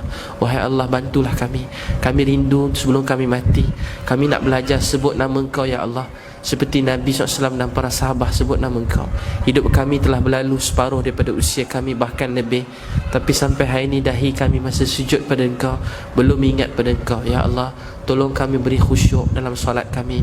Beri kami dapat sebut nama Engkau dengan cinta dan sayang. Beri kami mati dalam keadaan kami terlalu merindui dan menyayangi Engkau. Rabbana atina fid dunya hasanah wa fil akhirati hasanatan wa qina azaban nar. Sallallahu baraka wa sallam. Subhana rabbika rabbil izzati amma yasifun. Wassalamun alal mursalin walhamdulillahi rabbil alamin.